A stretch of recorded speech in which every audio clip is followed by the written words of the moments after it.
A boring history. For Sleep's story.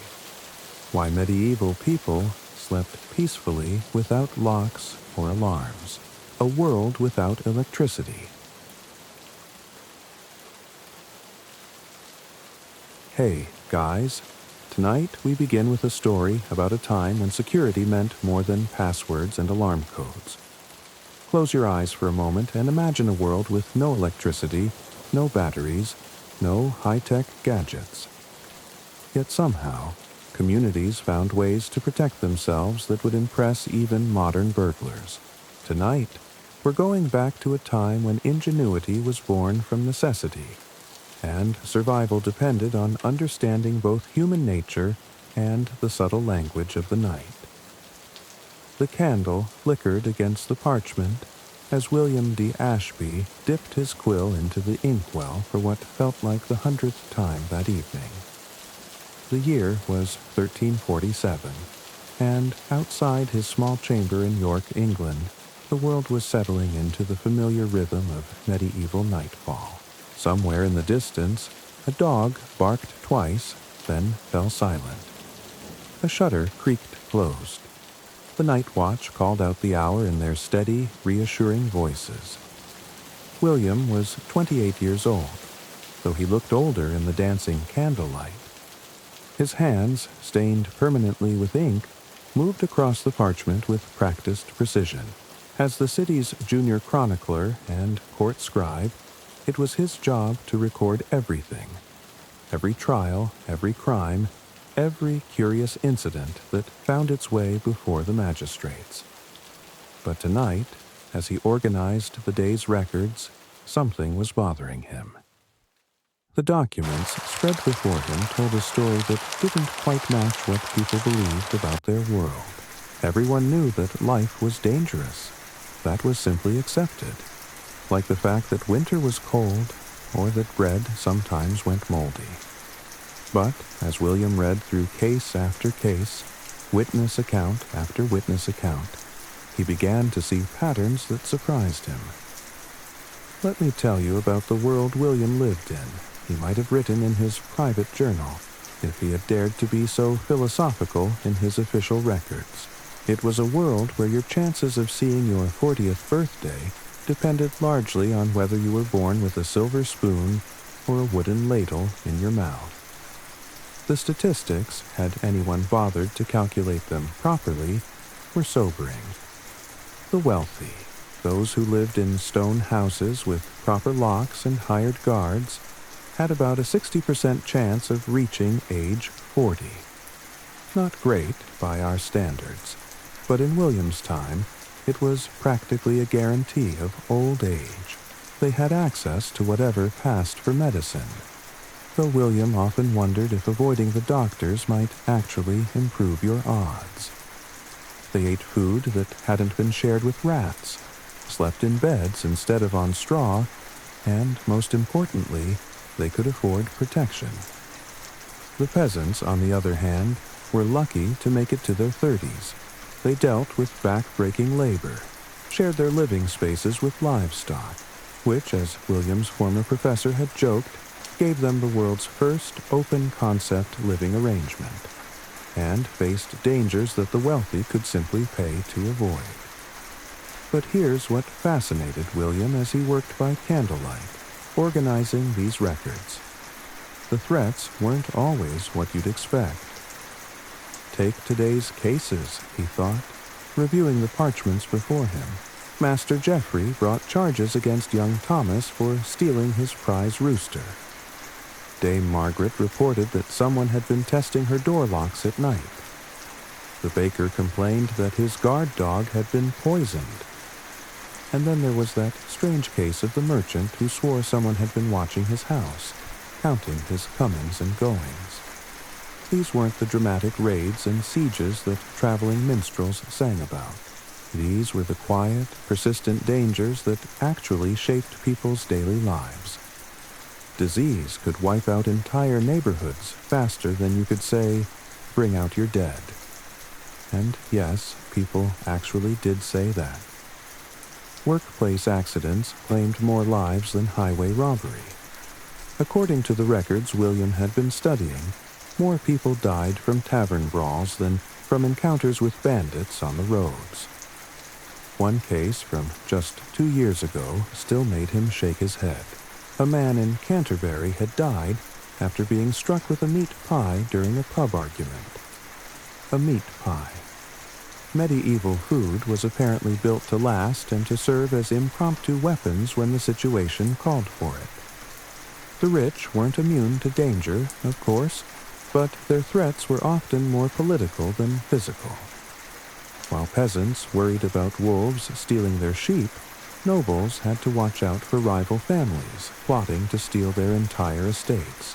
At least they could afford guards, unlike the poor fellow who had to rely on his trusty dog and a system of bells that made his house sound like a year-round Christmas celebration.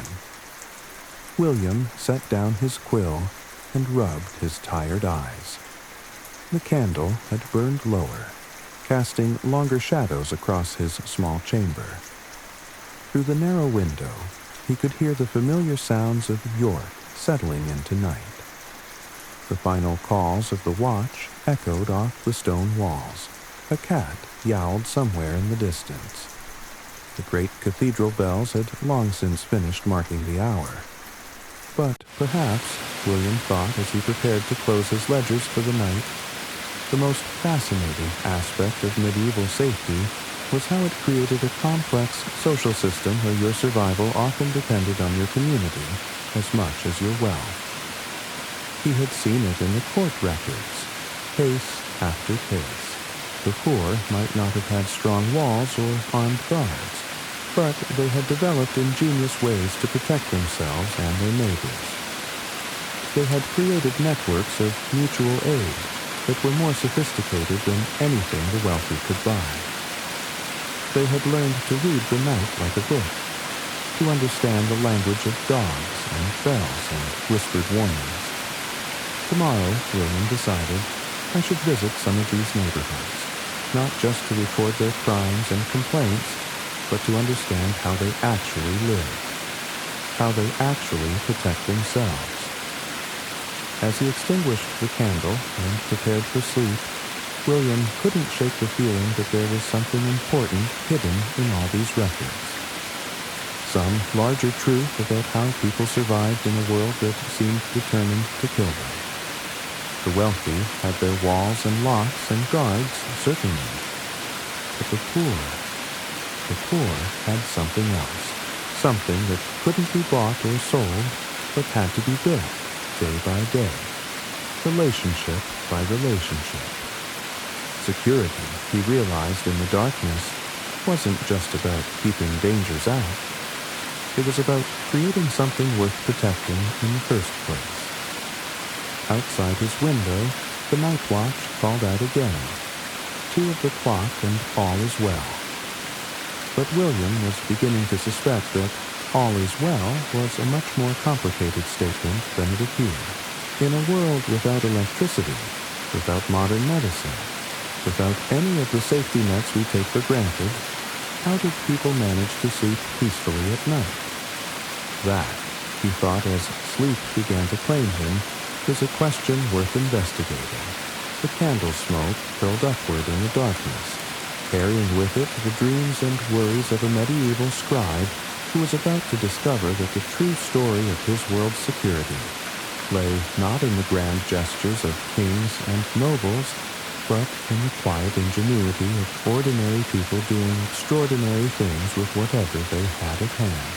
And so begins our journey, as William might have written, into a world where safety was not a product you could purchase, but a community you had to build, one careful relationship at a time. The night settled deeper over York, and in houses throughout the city, people slept peacefully behind doors secured not just with iron and wood, but with the far stronger bonds of mutual trust and shared vigilance. Tomorrow, William would begin to understand just how sophisticated these bonds really were. But tonight, he simply slept, dreaming of dogs and bells and the reassuring voices of the watch, calling out through the darkness that all was well, all was well, all was well.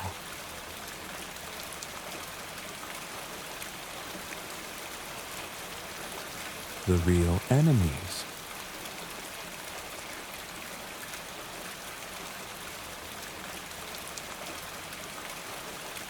Welcome back, friends.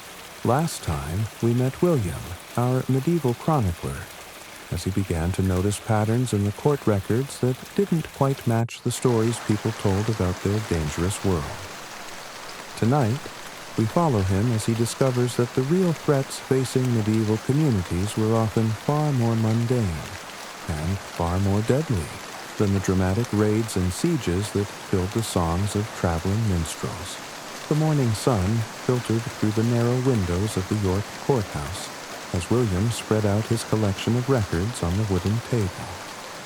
He had arrived early before the daily proceedings began, hoping to find some quiet time to examine the patterns that had been troubling him. The parchments rustled softly as he organized them by date, by type of crime, by neighborhood. Slowly, a picture began to emerge that was both fascinating and deeply unsettling. Let me show you what William discovered, as he might have written in his private observations about the true nature of danger in our world. The first thing that struck him was how rarely the court records mentioned anything resembling the dramatic military conflicts that dominated the stories people told. Yes, there were occasional reports of bandits on the roads, and certainly the ongoing conflicts with Scotland created their share of anxiety. But when William tallied up the actual causes of death and injury that came before his court, the picture was startlingly different. Disease topped the list by a wide margin. Not just the great plagues that swept through every few decades, but the constant, grinding presence of everyday illnesses that could kill you as easily as any sword. A simple cut that became infected, a fever that wouldn't break, a cough that turned into something worse. William found record after record of entire families wiped out not by raiders, but by ailments that modern medicine would consider minor inconveniences. But it was the workplace accidents that really caught his attention. Medieval life was, quite simply, extraordinarily dangerous work.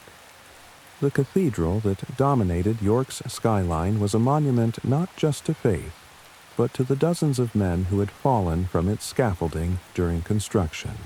The records showed a steady stream of injuries and deaths from construction work, farming accidents, and mishaps with the various mills and workshops that kept the city functioning. One case from just last month, William noted, involved a miller who became entangled in his own windmill mechanism. The witness accounts were disturbing. Apparently, he had been trying to make repairs during a particularly windy day, thinking he could work faster than the blades could turn. He was wrong. But perhaps the most surprising discovery was how often people died from what we might call social violence. Not organized warfare, but the kind of spontaneous conflicts that erupted when people lived in close quarters with limited resources and unlimited access to alcohol. William found himself staring at a particular set of records from the previous year. According to his careful tallies, more people in York had died from tavern brawls than from highway robbery. The numbers weren't even close. For every merchant killed by bandits on the road, there were 3 or 4 citizens who met their end during arguments over ale, dice games, or perceived slights to their honor. The case that really drove this home, William remembered, was the incident from 1345 that had become something of a local legend.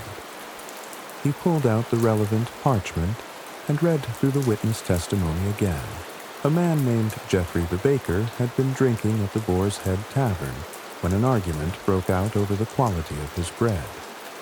The dispute escalated, as these things often did, and eventually someone, the records weren't entirely clear who, threw a meat pie at Geoffrey's head. The pie, apparently made with the kind of dense, long-lasting ingredients that characterized medieval cooking, struck him with enough force to knock him unconscious. He never woke up. Yes, William thought grimly. Medieval food was apparently built to last and to serve as impromptu weapons when the situation called for it. The more he studied these records, the more William realized that the popular understanding of medieval danger was almost completely backwards. People feared the dramatic threats, the armies, the bandits, the wild animals, while the real killers moved among them quietly, disguised as ordinary life. Take the case of Master Edmund, William found in his files. A successful cloth merchant who had invested heavily in security for his shop and warehouse. Iron locks, reinforced doors, a guard dog, even a night watchman during busy seasons. He survived 3 attempted robberies, a fire that destroyed half his street, and a bout of fever that killed 2 of his neighbors. What finally got him? He slipped on wet cobblestones outside his own front door and cracked his skull. All that security, and he was done in by a puddle. The pattern repeated itself throughout the records. The wealthy could protect themselves from obvious threats, but they were just as vulnerable as anyone else to the mundane dangers that filled medieval life. In some ways, they might have been more vulnerable, because their security measures often gave them a false sense of safety. William found a fascinating example in the records from a noble family that lived just outside York. Lord Pemberton had spared no expense on security for his manor house. High walls, armed guards, attack dogs, locks that required multiple keys to open. The family felt so secure that they grew careless about other precautions. When plague struck the region, they continued to receive visitors, attend social gatherings, and maintain their normal routines. The disease swept through their household like wildfire. Within 2 weeks, Lord Pemberton, his wife, and 3 of their 4 children were dead. The only survivor was their youngest son, who had been staying with relatives in a much less secure but more cautious peasant village. The irony, William noted in his private thoughts, was that the peasants in that village survived not because they had better walls or stronger locks, but because they understood something the nobles had forgotten: that the most dangerous enemies are often the ones you can't see coming. As the morning wore on and the courthouse began to fill with the day's business, William continued his research. He found case after case that challenged the conventional wisdom about medieval security. The records showed that most successful thefts were committed not by desperate strangers, but by people the victims knew and trusted. Servants, neighbors, even family members accounted for the majority of property crimes. This made sense, William realized, when you thought about it. Strangers didn't know which houses were worth robbing, or when the owners would be away, or where the valuables were kept. But someone who had been inside your home, who knew your routines, who understood your weaknesses. That person was the real threat. The court records were full of such cases. A servant who had worked for a family for years before, making off with their silver. A neighbor who had been borrowing tools and supplies for months, gradually taking more and more until the thefts became impossible to ignore. A merchant's own apprentice who had been systematically skimming from the till. But perhaps the most telling statistic, William discovered as he tallied up the numbers, was this. In the well-documented cases where the perpetrator was identified and caught, about 60% were people the victim had trusted enough to allow into their home. This revelation forced William to reconsider everything he thought he knew about medieval security. If the real threats came from within your own circle of trust, then walls and locks and guards were only part of the solution. The more important question was, how do you build a community where people look out for each other instead of looking for opportunities to exploit each other? The answer, William was beginning to suspect, lay not in the grand security measures of the wealthy, but in the subtle, sophisticated systems that ordinary people had developed to protect themselves and their neighbors. As he packed up his records for the day, William made a decision. Tomorrow, instead of spending his free time in the courthouse archives, he would venture out into the neighborhoods where these ordinary people lived. He would see for himself how they had learned to survive in a world where the greatest dangers often came disguised as friends.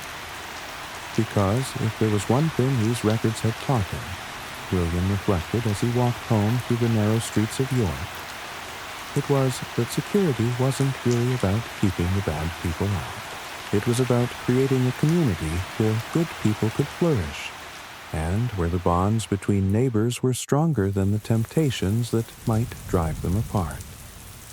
The evening bells were ringing as William reached his lodgings, and somewhere in the distance he could hear the familiar sound of dogs barking. Not in alarm, but in the kind of casual conversation that dogs have with each other across the rooftops and alleyways of a city settling into night. Tomorrow, he would begin to understand that those dogs were part of something much larger and more sophisticated than he had ever imagined. But tonight, as the night watch began their rounds and the city prepared for sleep, William simply sat by his window and listened to the complex symphony of sounds that meant, in the language of medieval security, that all was well. The real enemies, he now understood, were not the ones that announced themselves with swords and battle cries. They were the quiet killers that moved among people every day. Disease, accident, betrayal, and the simple, grinding dangers of trying to stay alive in a world that had not yet learned to be safe. And yet, William thought as he prepared for bed, somehow, most people did manage to stay alive. Most communities did manage to protect themselves. Most neighbors did choose cooperation over exploitation. How? That was the question that would drive his investigations in the days to come. How did ordinary people, with no money for walls or guards or sophisticated locks, manage to create security in an insecure world? The answer, he suspected, would surprise him. The Great Walls of Protection.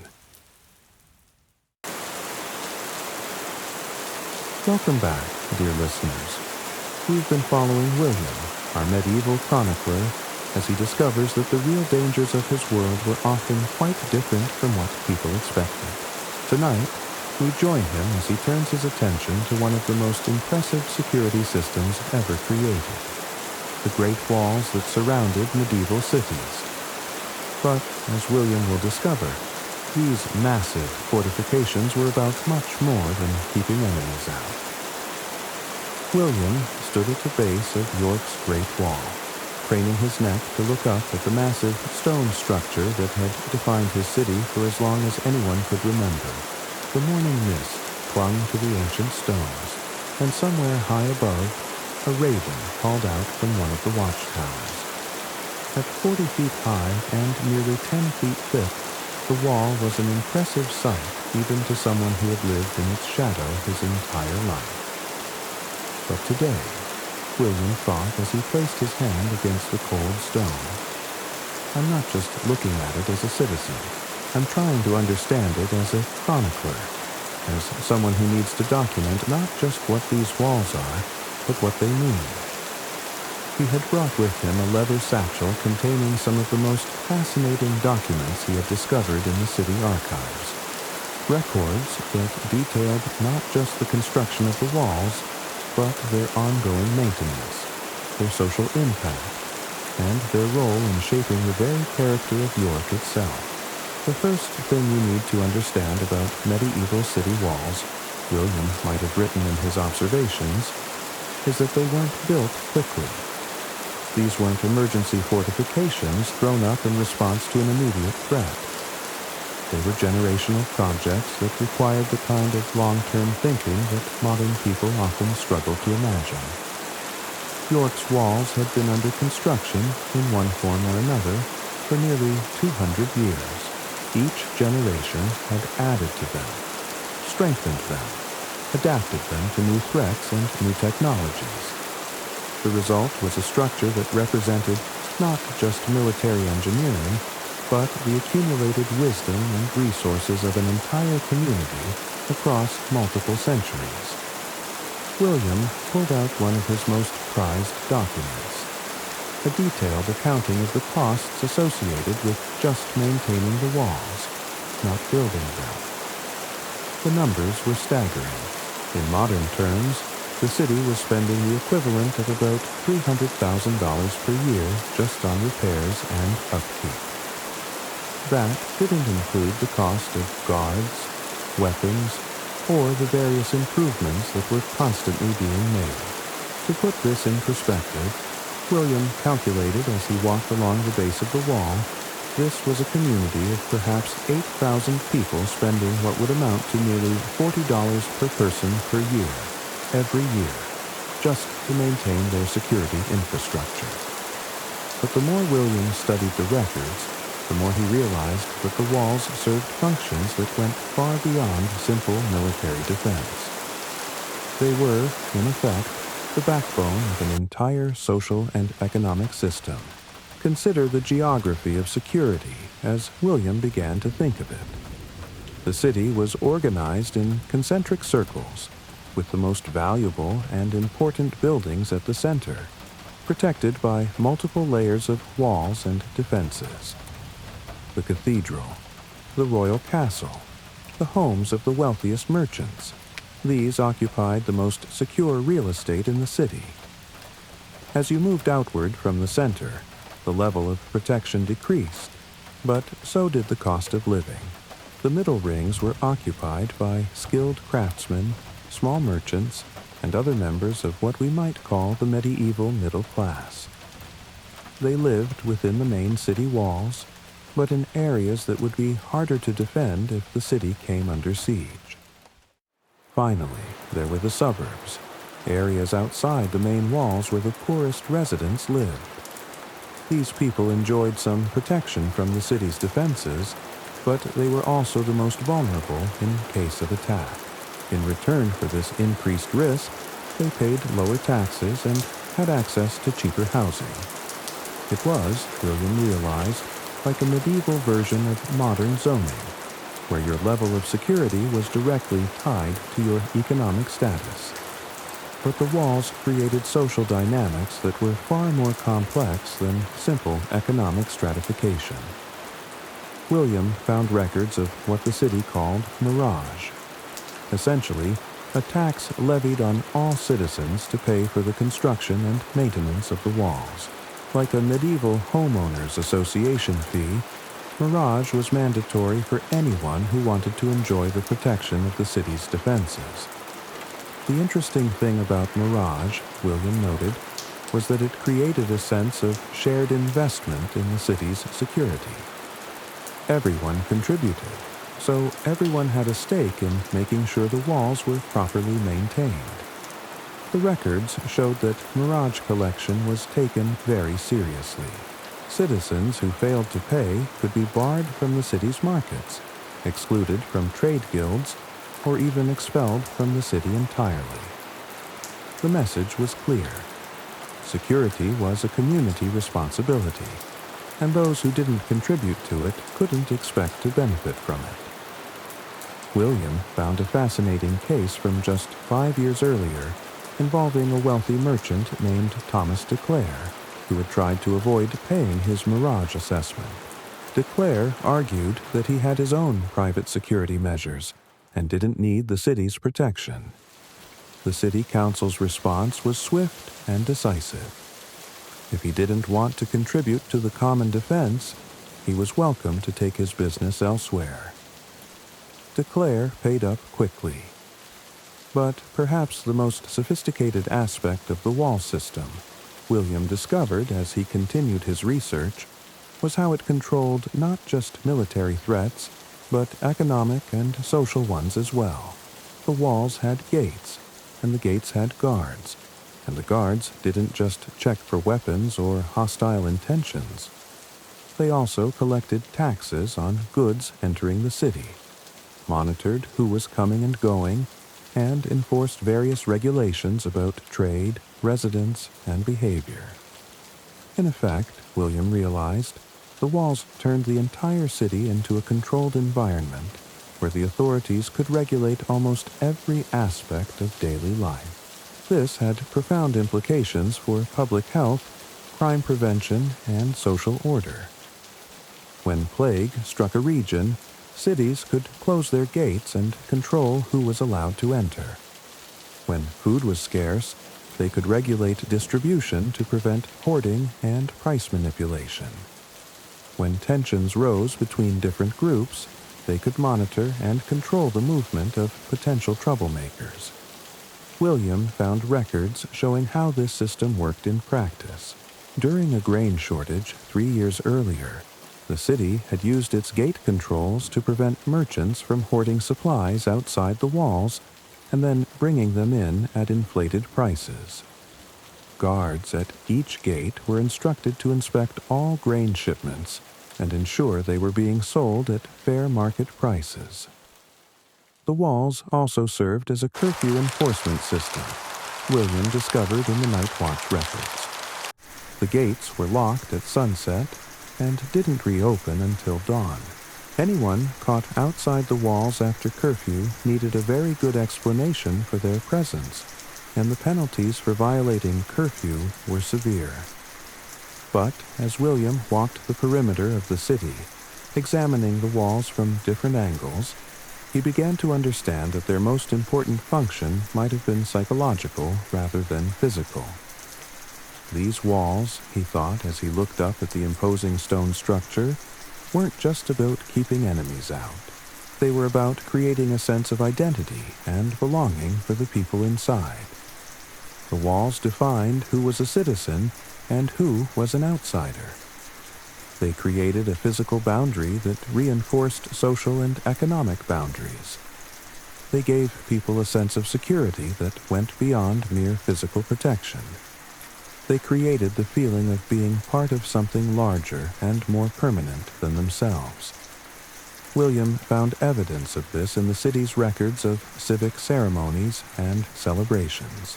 When important visitors came to York, they were formally welcomed at the gates in elaborate ceremonies that emphasized the significance of being allowed inside the walls. When new citizens were sworn in, the ceremony often took place on the walls themselves, symbolically incorporating them into the community that the walls protected. But there was a darker side to this system as well, William noted, as he reviewed records of expulsions and banishments. Being cast out from behind the walls wasn't just a matter of losing physical protection. It meant losing your identity as a member of the community. It was a form of social death that could be more devastating than actual death. The records showed case after case of people who had been banished from the city, begging to be allowed to return. Not because they couldn't survive outside the walls, but because they couldn't bear to live as outsiders, cut off from the community that had defined their entire sense of self. As the day wore on, and William continued his examination of the walls, he began to see them not as a single structure, but as part of a complex system that included not just the stones and mortar, but the laws, customs, and social relationships that gave them meaning. The walls worked, William realized. Not because they were impregnable, they weren't, but because they were part of a comprehensive approach to security that addressed not just physical threats, but economic, social, and psychological ones as well. As the sun began to set and William prepared to return to his lodgings, he took one last look at the great walls of York. Tomorrow he planned to venture beyond them. to see how people who couldn't afford such elaborate defenses managed to protect themselves.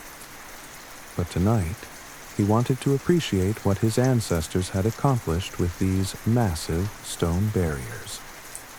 They had created, he thought as the evening bells began to ring, more than just a wall, they had created a way of life, a system of shared values and mutual obligations that made it possible for thousands of people to live together in relative safety and prosperity. The walls were impressive, William concluded as he walked home through the narrow streets, but the real achievement was the community they protected and the social bonds they helped to create. Above him, the night watch was beginning their rounds, calling out the familiar words that had echoed off these walls for generations. 10 of the clock, and all is well. But William now understood that all is well was not a simple statement of fact. It was a promise, backed by stone and mortar and the collective will of an entire community, that whatever threats the night might bring, the people of York would face them together, protected not just by their walls, but by their commitment to each other. And that, William thought as he settled into his chamber for the night, might be the most sophisticated security system ever devised. On here. The language of dogs and bells.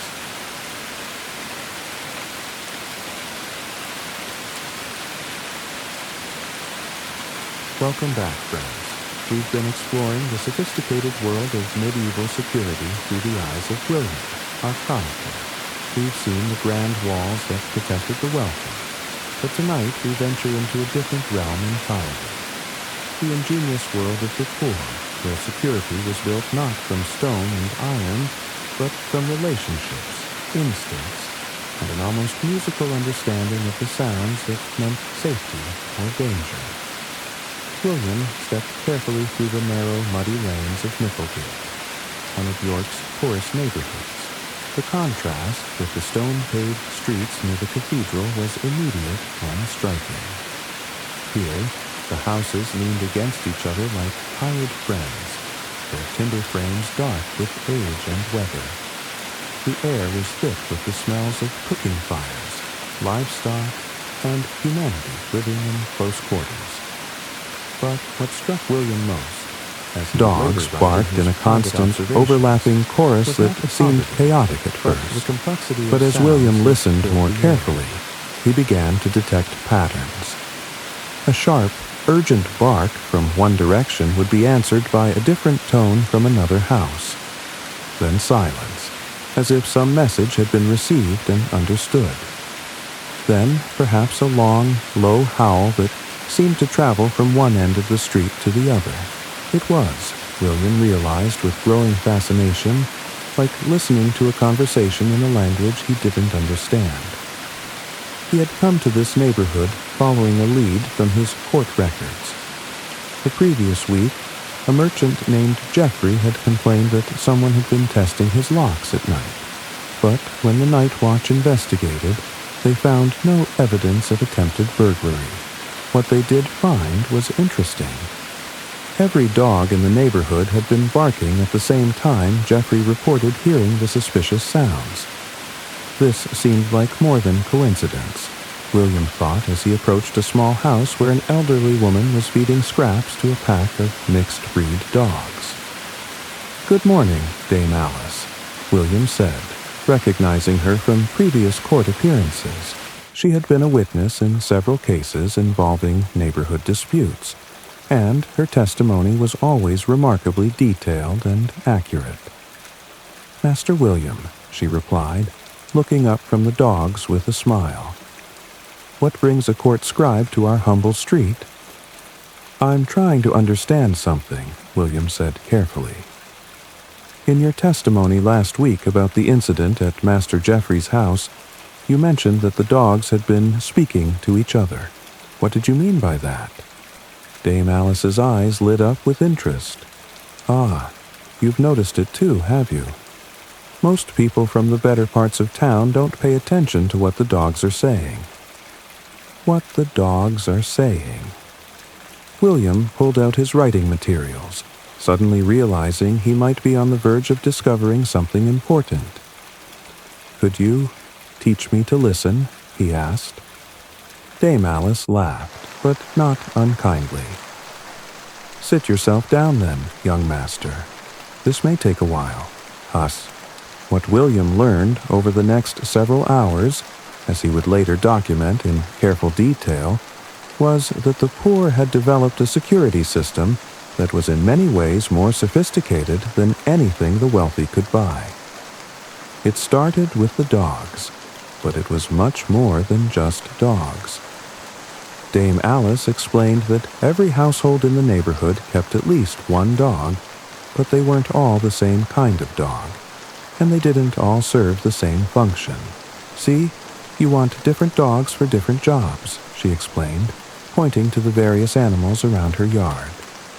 Big dogs at the front door, little dogs inside the house. The big ones scare off most troublemakers, but the little ones hear things the big ones miss. William watched as she demonstrated. When a stranger approached the house, a large, intimidating mastiff mix would position itself near the door and emit a deep, warning growl. But when Dame Alice moved around inside the house, a small terrier followed her everywhere, its ears constantly alert for sounds that might indicate danger. But the real sophistication, William discovered, lay in how the dogs communicated with each other across the neighborhood. "Listen," Dame Alice said, as a dog several houses away began barking. "That's Bess at the Cooper's house. She's saying there's someone she doesn't recognize walking down the lane." Sure enough, within moments, other dogs began responding. Not all barking, some whined, others made low rumbling sounds, and a few remained silent but alert. "Now listen to how they're answering," Dame Alice continued. "Short barks mean, 'I see him too, but he's not a threat.' Long howls mean, 'I don't like the look of this one.' And silence. Silence means, 'I know this person. He belongs here.'" William was amazed. "How do you know all this?" "Same way you know that church bells mean different things depending on how they're rung," Dame Alice replied. "You live with it long enough, you learn the language." As the day progressed, William discovered that the dog network was just one part of a much larger system. The poor had also developed an elaborate network of improvised alarm systems that would have impressed any engineer. At one house, he found a system of bells made from pieces of scrap metal hung on strings across doorways and windows. When someone tried to enter, the bells would chime in a distinctive pattern that the residents had learned to recognize even in their sleep. "Cost me nothing but time," explained the homeowner, a carpenter named John. "Collected these bits of metal from job sites, pieces too small to be worth anything to anyone else, but hang them right, and they'll wake the dead if someone tries to get in where they shouldn't." At another house, William discovered an even more ingenious system. The family had strung hollow reeds filled with dried beans across their windows and doors. Any disturbance would cause the beans to rattle in a way that was distinctly different from the normal sounds of wind or settling wood. But perhaps the most impressive system William found at a house near the end of the street involved geese. "Geese?" William asked the homeowner, a woman named Margaret who worked as a seamstress. "Better than any dog," Margaret replied proudly, gesturing toward a small flock of birds in her yard. "Dogs can be distracted, poisoned, or befriended. But geese? Geese don't trust anybody they don't know, and they make a terrible racket when they're upset." William watched as Margaret demonstrated. When she approached the geese normally, they paid her little attention. But when she tried to move in a stealthy, suspicious manner, They immediately began honking and flapping their wings in agitation. "Trained them myself," Margaret said with obvious pride. "Took months, but now they're better than any guard I could afford to hire." As William compiled his observations, he began to understand that these individual systems were connected in ways that created a neighborhood-wide security network that was remarkably effective. The court records supported this. According to William's analysis, about 87% of attempted thefts in poor neighborhoods were either prevented entirely or resulted in the thief being caught in the act. This was actually a higher success rate than in the wealthy districts, where thieves who managed to get past the initial defenses often had more time to work without being detected.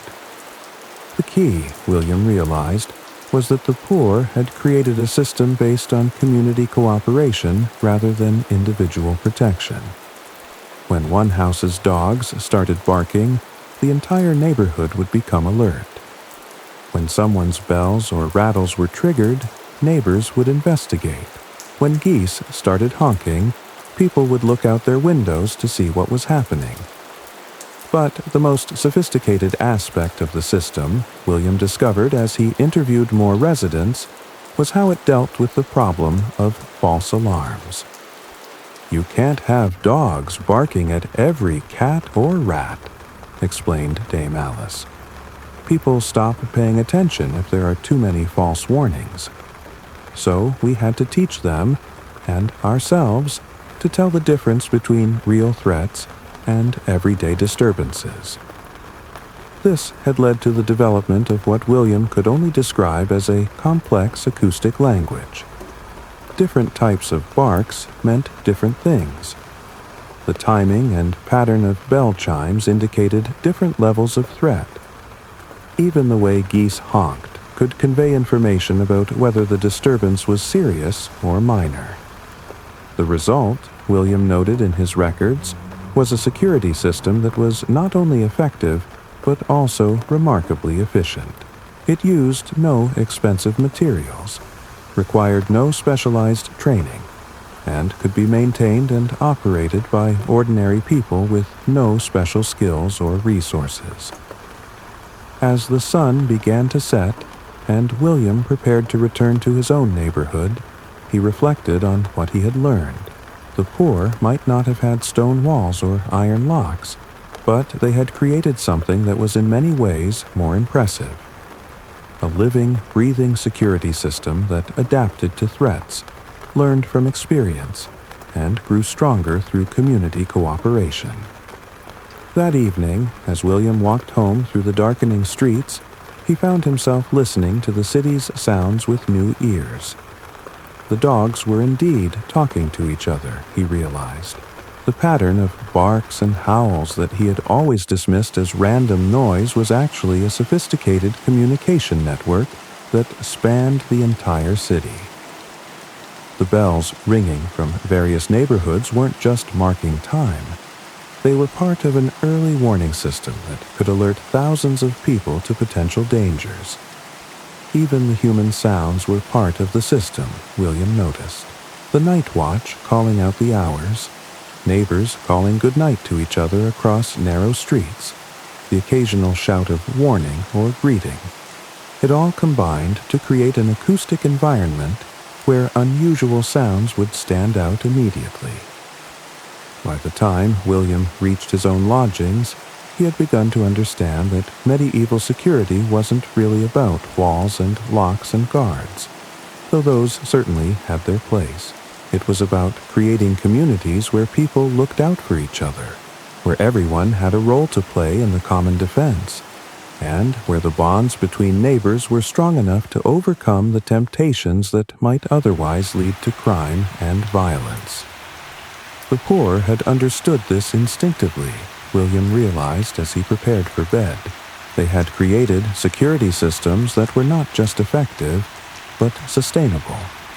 Systems that made their communities stronger rather than more divided. Systems that brought people together rather than driving them apart. Outside his window, The familiar chorus of dogs was beginning the night shift, their voices weaving together in the complex harmony that meant, in the language of medieval security, that all was well. But now, William understood that this wasn't just noise. It was music, the sound of a community protecting itself through the simple but profound act of paying attention to each other. And tomorrow, William decided as sleep began to claim him, he would venture even deeper into this world of improvised ingenuity, to discover what other secrets the poor had learned about staying safe in an unsafe world. The night settled over York, and in houses throughout the city, people slept peacefully behind doors secured not just with wood and iron, but with the far more powerful protection of neighbors who cared enough to listen, to watch, and to respond when help was needed. That, William thought drowsily, might be the most sophisticated technology of all. The Ingenious Poor. Welcome back, dear listeners. Our chronicler, William, has discovered that the poor of medieval York had created security systems of remarkable sophistication using nothing but dogs, bells, and community cooperation. Tonight, we delve deeper into their world of improvised ingenuity, where necessity truly was the mother of invention, and where the most effective security devices were often made from materials that the wealthy would have thrown away. William returned to the poor quarter of York the next morning with a different purpose. Yesterday, he had been amazed by the acoustic security systems the residents had developed. Today, he wanted to understand the physical innovations, the locks, traps, and barriers that people created when they couldn't afford to buy protection from professional craftsmen. What he discovered, as he would later document in careful detail, was a world of engineering marvels that had been hiding in plain sight. His first stop was the workshop of Thomas the Tinker, a man who made his living repairing pots, pans, and other metal household items. But as William quickly learned, Thomas's real expertise lay in creating security devices from scraps and discarded materials. "See, Master William," Thomas explained, holding up what looked like an ordinary door latch. "The wealthy folk, they buy their locks from the locksmith, and they're fine locks, I'll grant you. But they all work the same way. Learn to pick one, you can pick them all." Thomas opened the latch to reveal a mechanism that was unlike anything William had seen before. Instead of the standard pin-and-tumbler system used in expensive locks, Thomas had created something that looked more like a puzzle box. "This here's made from bits of old cartwheels, broken tools, even some pieces from a church bell that cracked," Thomas continued, demonstrating how the lock worked. "Takes 3 different motions to open it. You have to push this piece, turn this one, and slide this one, all in the right order. And if you get it wrong..." He triggered the lock incorrectly, and a small but sharp piece of metal shot out from the mechanism. "Well, let's just say you won't want to try picking it with your fingers." William was fascinated. "How did you learn to make such things?" "Necessity, mostly," Thomas replied with a grin. "Had my workshop broken into 3 times in 1 month, a couple years back. Couldn't afford a proper locksmith, so I had to figure something out myself. Started with simple things, but each time someone got past my defenses, I made them more complicated." This pattern, William discovered as he visited more workshops and homes, was repeated throughout the neighborhood. People had developed increasingly sophisticated security measures through a process of trial, error, and constant improvement. At the home of Sarah the Weaver, William found a door that looked completely ordinary from the outside. But when Sarah demonstrated how it worked, he realized it was actually a masterpiece of defensive engineering. "Looks like a normal door, doesn't it?" Sarah said, running her hand along what appeared to be a simple wooden frame. But watch this. She pressed a hidden spot on the door frame, and suddenly the entire door shifted, revealing that what had appeared to be a single panel was actually 3 separate barriers, each with its own locking mechanism. First doors just for show, Sarah explained. Anyone can break through that one. But when they do, they find themselves facing the second door, which is much stronger. And if they somehow get through that one, the third door has a surprise waiting for them. The surprise, William discovered, was a system of counterweights that would cause a heavy beam to swing down from the ceiling when the third door was opened incorrectly. Won't kill anyone, Sarah assured him, but it'll give them a headache they won't soon forget. And, more importantly, it makes enough noise to wake the entire neighborhood. As William continued his tour, he began to understand that these individual innovations were part of a larger philosophy of security that was fundamentally different from what the wealthy practiced. The wealthy, William realized, focused on keeping threats out. They built walls, hired guards, and installed locks designed to prevent anyone from getting close to their valuables. The poor, on the other hand, had developed a strategy based on the assumption that determined thieves would eventually find a way in. So, instead of trying to keep them out entirely, they focused on making the process of stealing as difficult, dangerous, and noisy as possible. At the home of Edmund the carpenter, William found perhaps the most ingenious example of this philosophy. Edmund had created what he called his treasure room, a small chamber where he kept his most valuable tools and materials. "Come, I'll show you," Edmund said, leading William to what appeared to be an empty corner of his workshop. Edmund pressed a sequence of spots on the wall, and a section of what had appeared to be solid timber swung open to reveal a hidden room. But, as William stepped inside, he realized that the room itself was the least impressive part of the system. "Now, watch what happens if someone tries to break in without knowing the proper sequence," Edmund said, closing the door and demonstrating the wrong method of entry. What followed, William later wrote, was like watching a medieval version of a Rube Goldberg machine. When the door was opened incorrectly, it triggered a series of mechanisms that Edmund had built into the walls and ceiling. First, a bucket of water tipped over, soaking anyone standing in the doorway. Then, a series of bells began ringing loudly. Finally, several containers of flour burst open, covering the intruder in a white powder that would be impossible to wash off quickly. "Won't stop a determined thief," Edmund admitted. "But he'll be wet, covered in flour, and everyone in the neighborhood will know he's been up to no good. Makes it rather difficult to blend in while making your escape." But perhaps the most impressive innovation William discovered was at the home of Margaret the alewife, who had turned her entire house into what could only be described as a security maze. "Had to get creative," Margaret explained as she led William through her home. "I'm a woman living alone, and I deal in cash from the ale sales. Makes me a tempting target." Margaret had redesigned the interior of her house so that there was no direct path from the front door to any of the rooms where she kept her money or valuable supplies. Instead, visitors had to navigate through a series of rooms, each of which had multiple exits and entrances.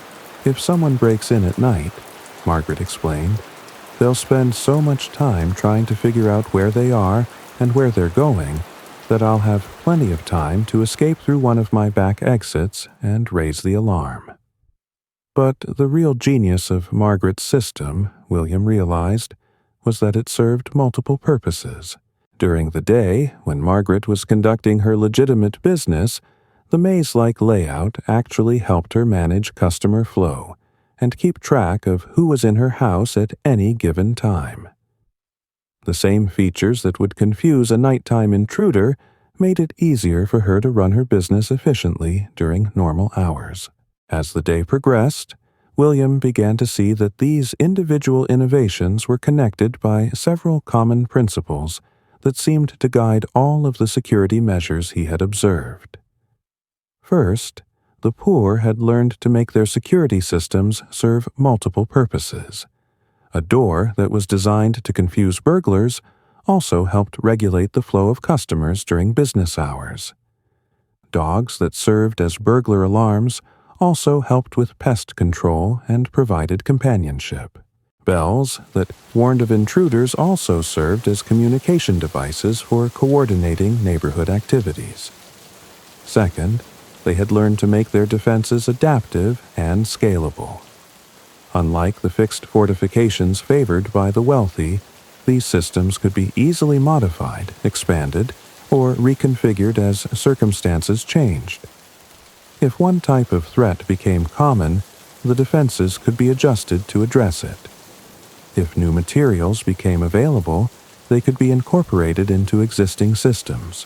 Third, and perhaps most importantly, they had learned to make their security systems community-based rather than individual-based. The most effective defenses were those that involved multiple households working together, sharing information, and providing mutual support. This last principle, William realized as he reflected on his observations, was perhaps the most sophisticated aspect of the entire system. The wealthy could afford to protect themselves individually, but this often led to a kind of security arms race where each person tried to build stronger defenses than their neighbors. The poor, lacking the resources for individual protection, had been forced to develop collective security measures that made the entire community safer. The result, William noted in his private observations, was that poor neighborhoods often had lower crime rates than wealthy ones, despite having far fewer resources to spend on security. As evening approached, and William prepared to return to his own lodgings, he reflected on the day's discoveries. He had come to this neighborhood expecting to find crude, makeshift security measures created by people who couldn't afford proper protection. Instead, he had found a world of sophisticated engineering, creative problem-solving, and community cooperation that put the expensive security systems of the wealthy to shame. The poor, William realized, had been forced by necessity to think about security in ways that the wealthy never had to consider. They had learned to see opportunities where others saw only obstacles, to find strength in cooperation where others relied on individual power, and to create effective solutions using materials that others would have discarded as worthless. As he walked home through the darkening streets, William found himself looking at his own neighborhood with new eyes. The stone houses and iron locks that had always seemed so impressive now appeared almost primitive compared to the adaptive, community-based systems he had observed in the poor quarter. That night, as he sat in his chamber organizing his notes, William began to understand that he had witnessed something historically significant.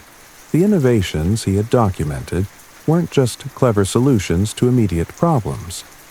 They were the foundation of entirely new approaches to community security that would eventually influence how people thought about protection, cooperation, and social organization for centuries to come. The poor, he wrote in his private journal, had created more than just security systems. They had created a new way of living together, a model of community cooperation that was more sophisticated and more effective than anything the wealthy had achieved with all their resources and advantages.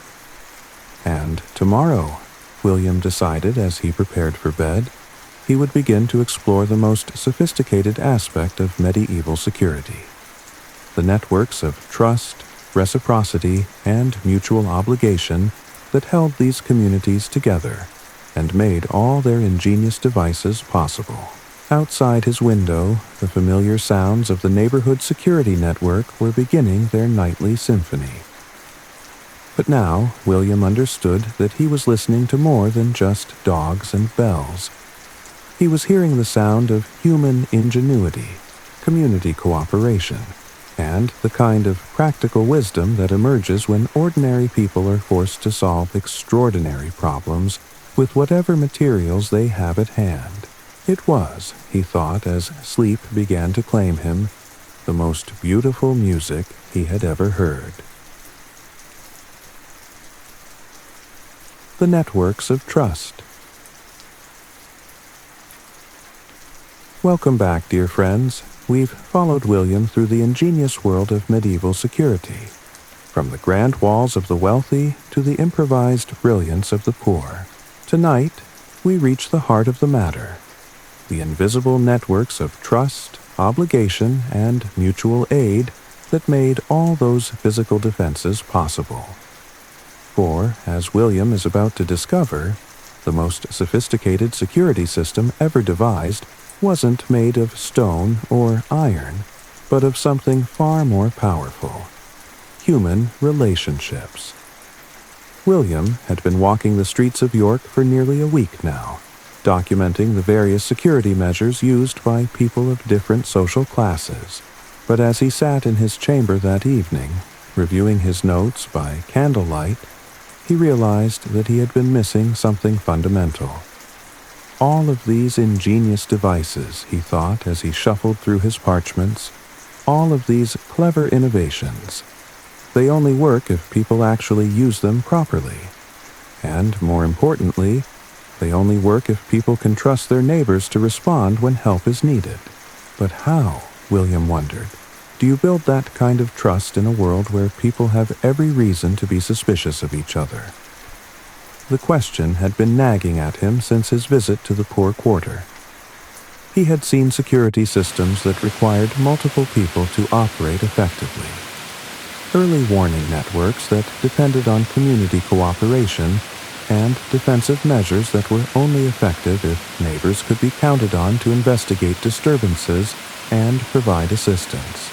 Yet somehow, William reflected, it all seemed to work. People did respond to each other's alarms. Neighbors did investigate suspicious activities. Communities did come together to protect their members. How? The next morning, William decided to approach this question differently. Instead of focusing on the physical aspects of security, he would try to understand the social systems that made them possible. He began by visiting Dame Alice, the elderly woman who had taught him to understand the language of dogs. Dame Alice, William said as he found her tending to her small garden, I've been thinking about what you showed me yesterday. Your security systems work because people trust each other to respond when there's trouble. But how did that trust develop? How do people learn to rely on their neighbors? Dame Alice looked up from her vegetables with a knowing smile. Ah, now you're asking the right questions, young master. Come, sit yourself down. This is a story that goes back many years. What Dame Alice told him over the next hour, William would later write, was the most important lesson he had learned about medieval security. You see, Dame Alice began, trust isn't something that just happens. It's something that has to be built, piece by piece, over time. And it starts with small things. She pointed to her neighbor's house, where an elderly man was struggling to repair a section of his roof. See old Thomas there? 3 years ago, when I took sick with the fever, he brought me soup every day for 2 weeks. Didn't ask for anything in return, didn't make a big show of it. Just quietly made sure I had something to eat. William watched as Dame Alice set down her gardening tools and walked over to help Thomas with his roof repair. So, now when Thomas needs help, I help him. And when my dogs start barking at night, Thomas pays attention, because he knows I'd do the same for him. This, William realized, was the foundation of the entire system. Over the following days, William began to document what he came to think of as the economy of favors that underpinned medieval community security.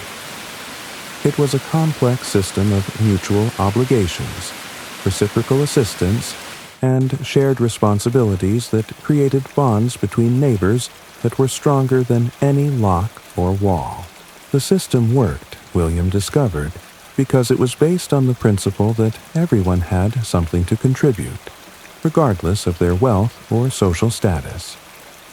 At the home of Sarah the Weaver, William learned about what the community called skill sharing. Sarah was expert at creating the complex door systems he had admired, but she couldn't afford to hire a carpenter to install them properly. So she had worked out an arrangement with Edmund the carpenter. She would weave cloth for his family, and he would help her with carpentry projects. But it's more than just trading work for work, Sarah explained. When Edmund's helping me with my security, he's also learning new techniques that he can use for other people. And when I'm weaving for his family, I'm also keeping track of who's coming and going in the neighborhood, which helps everyone stay safe. William found similar arrangements throughout the community. The tinker who created ingenious locks also served as an informal information network, learning about security problems and solutions as he traveled from house to house making repairs. The alewife, who had turned her home into a security maze, also served as a kind of community center where neighbors could share information about suspicious activities or potential threats. But perhaps the most sophisticated aspect of this system, William discovered, was how it dealt with the problem of freeloaders, people who wanted to benefit from community security without contributing to it. Can't force people to be good neighbors, explained Thomas the Tinker when William asked about this issue. But you can make it clear that being a bad neighbor has consequences. Thomas told William about a case from the previous year involving a man named Robert, who had consistently refused to help his neighbors or contribute to community security efforts. When Robert's own house was burglarized, he had expected the same assistance that other community members received. We helped him, Thomas said, because that's what neighbors do. But we also made it clear that this was a one-time courtesy. If he wanted ongoing protection from the community, he needed to start contributing to the community. The message was apparently received. Robert had since become one of the most active participants in neighborhood security efforts. But the system also had mechanisms for dealing with more serious breaches of trust. William learned when he investigated a case involving a man who had been caught stealing from his neighbors. The community's response had been swift and comprehensive, but also surprisingly sophisticated. Instead of simply punishing the thief or expelling him from the neighborhood, they had implemented what could only be described as a rehabilitation program. See, just throwing him out doesn't solve the problem, explained Margaret the alewife. He'll just go steal from someone else's neighbors.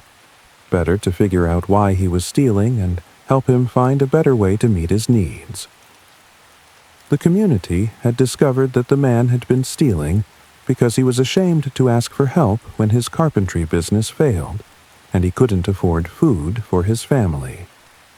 So, they had worked out a system where he could contribute to community security efforts in exchange for assistance with his basic needs, while also helping him rebuild his business. Took about 6 months, Margaret continued. But now he's one of our most reliable neighbors, and he's got skills that make the whole community safer. As William documented more of these cases, he began to understand that the medieval community had developed what could only be described as a comprehensive social welfare system, disguised as a security network. People contributed to community security not just because it made them safer, William realized, but because it gave them a sense of purpose, belonging, and mutual support that was essential for survival in a harsh and uncertain world. The system provided not just physical security, but economic security, social security, and psychological security. It created networks of mutual aid that helped people weather individual crises, and it provided mechanisms for resolving conflicts before they escalated into violence. But perhaps most importantly, William discovered as he continued his research, it created a sense of shared identity and common purpose that made people willing to make sacrifices for the good of the community.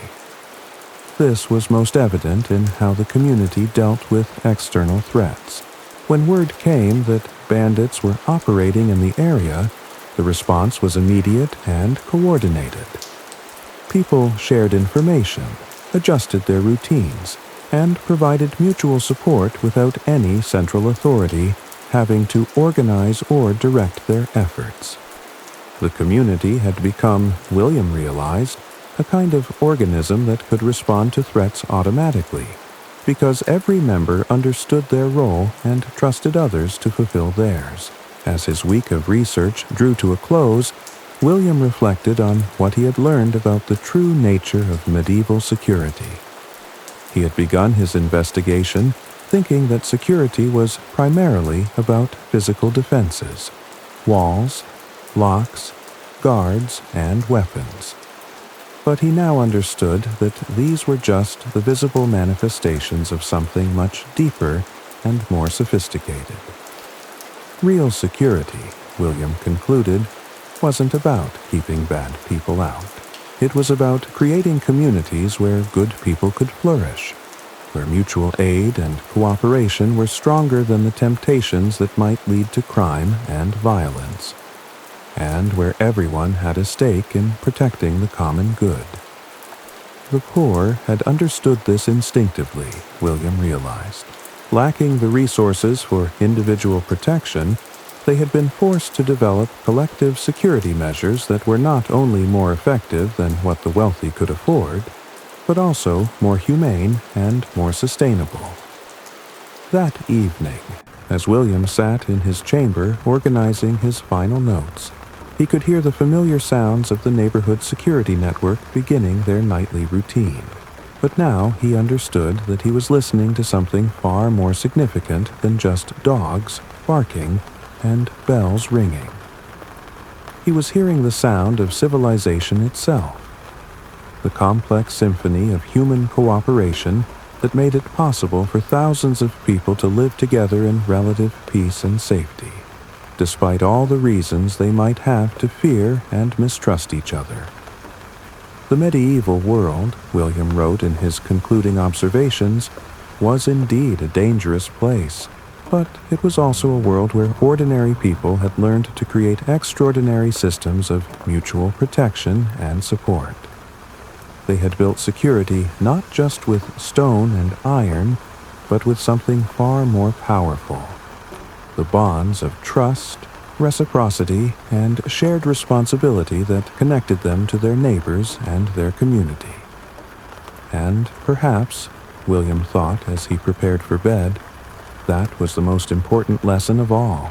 In a world full of threats and uncertainties, the greatest security came not from building higher walls or stronger locks, but from building stronger communities, places where people looked out for each other, where everyone had a role to play in the common defense, and where the bonds between neighbors were stronger than the forces that might otherwise tear them apart.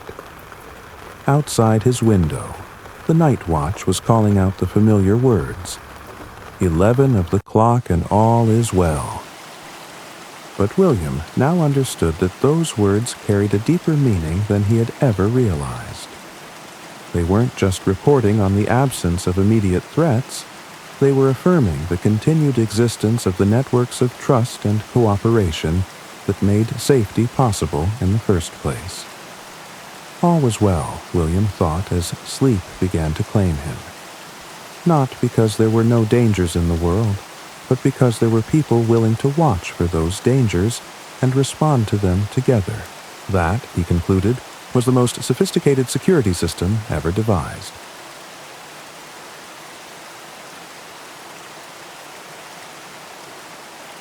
Lessons for tomorrow.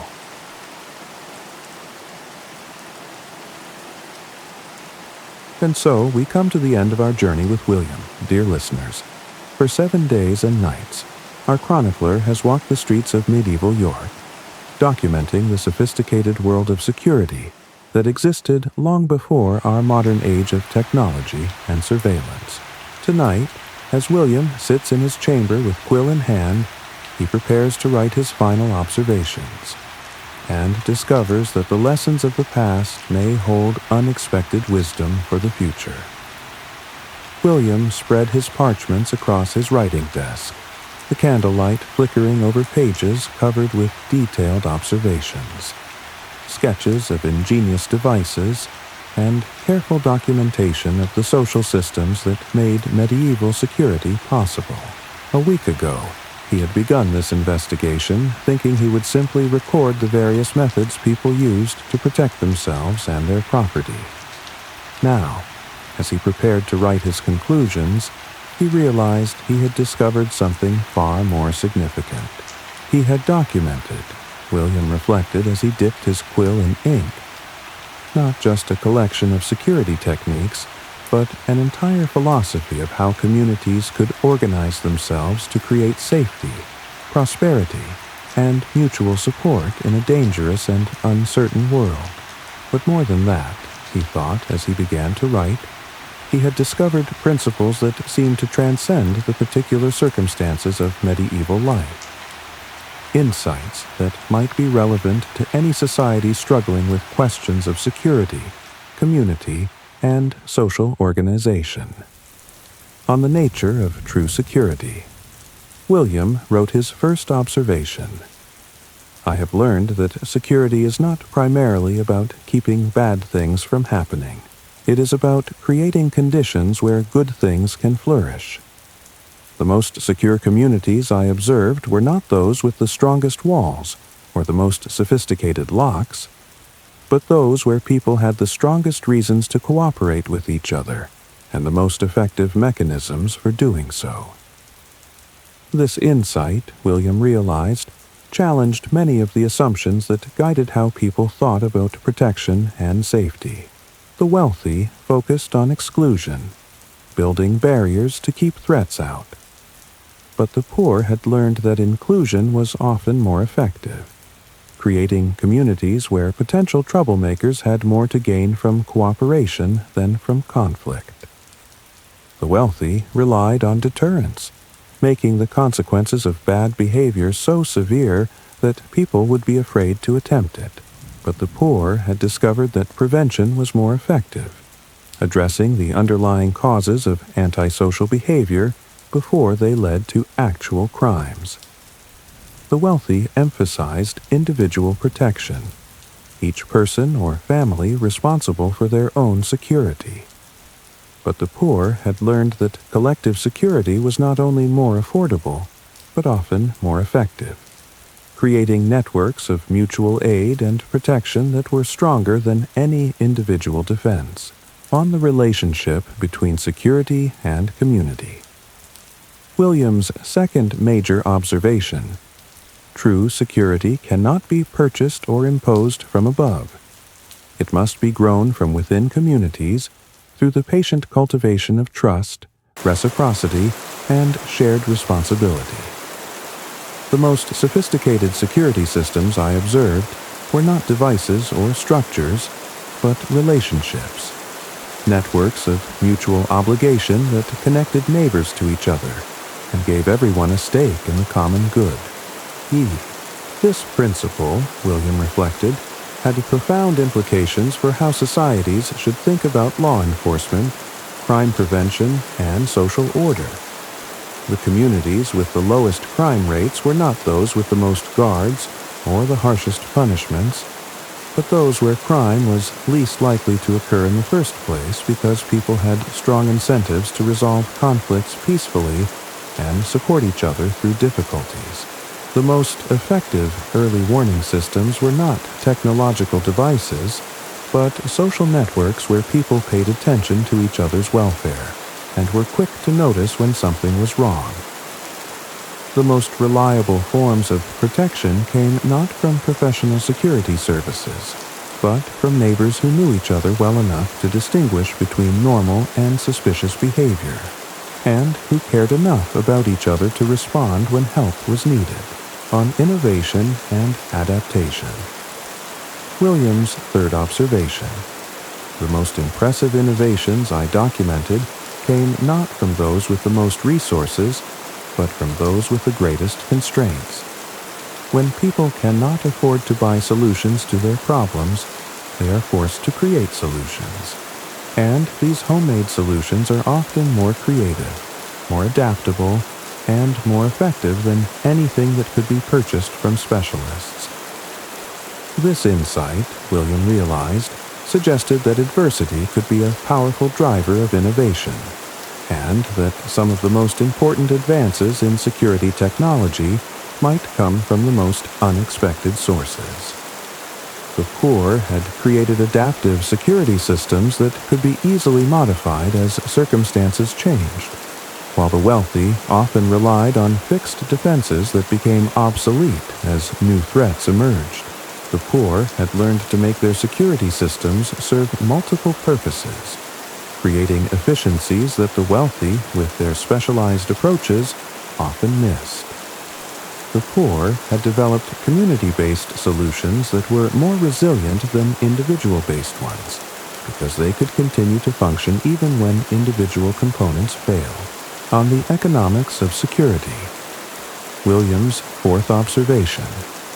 I have learned that the most expensive security measures are not necessarily the most effective ones. Indeed, there often seems to be an inverse relationship between the cost of security and its actual effectiveness. The communities that spent the most money on protection were often less secure than those that invested their resources in building stronger social bonds and more resilient community networks.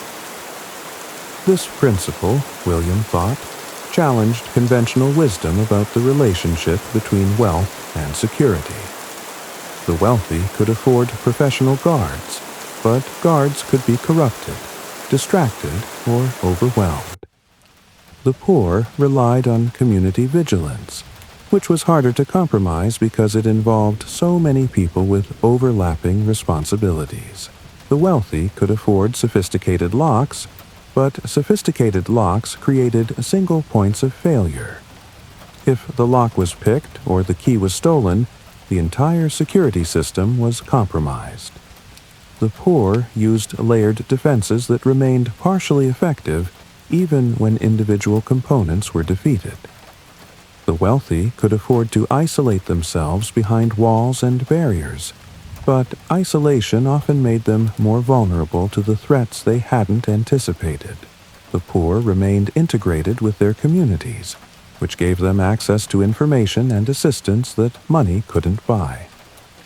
On the role of technology. William's fifth observation. The most effective security technologies I observed were not the most complex ones, but the most appropriate ones.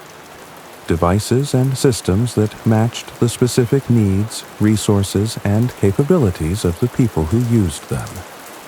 Sophistication, I learned, is not about complexity, but about effectiveness. This insight, William realized, had important implications for how people should think about adopting new security technologies. The most successful innovations were those that enhanced existing social systems rather than replacing them.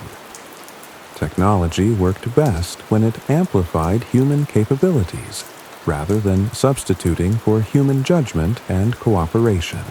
The most sustainable security systems were those that could be understood, maintained, and modified by the people who used them, rather than those that required specialized knowledge or expensive professional services.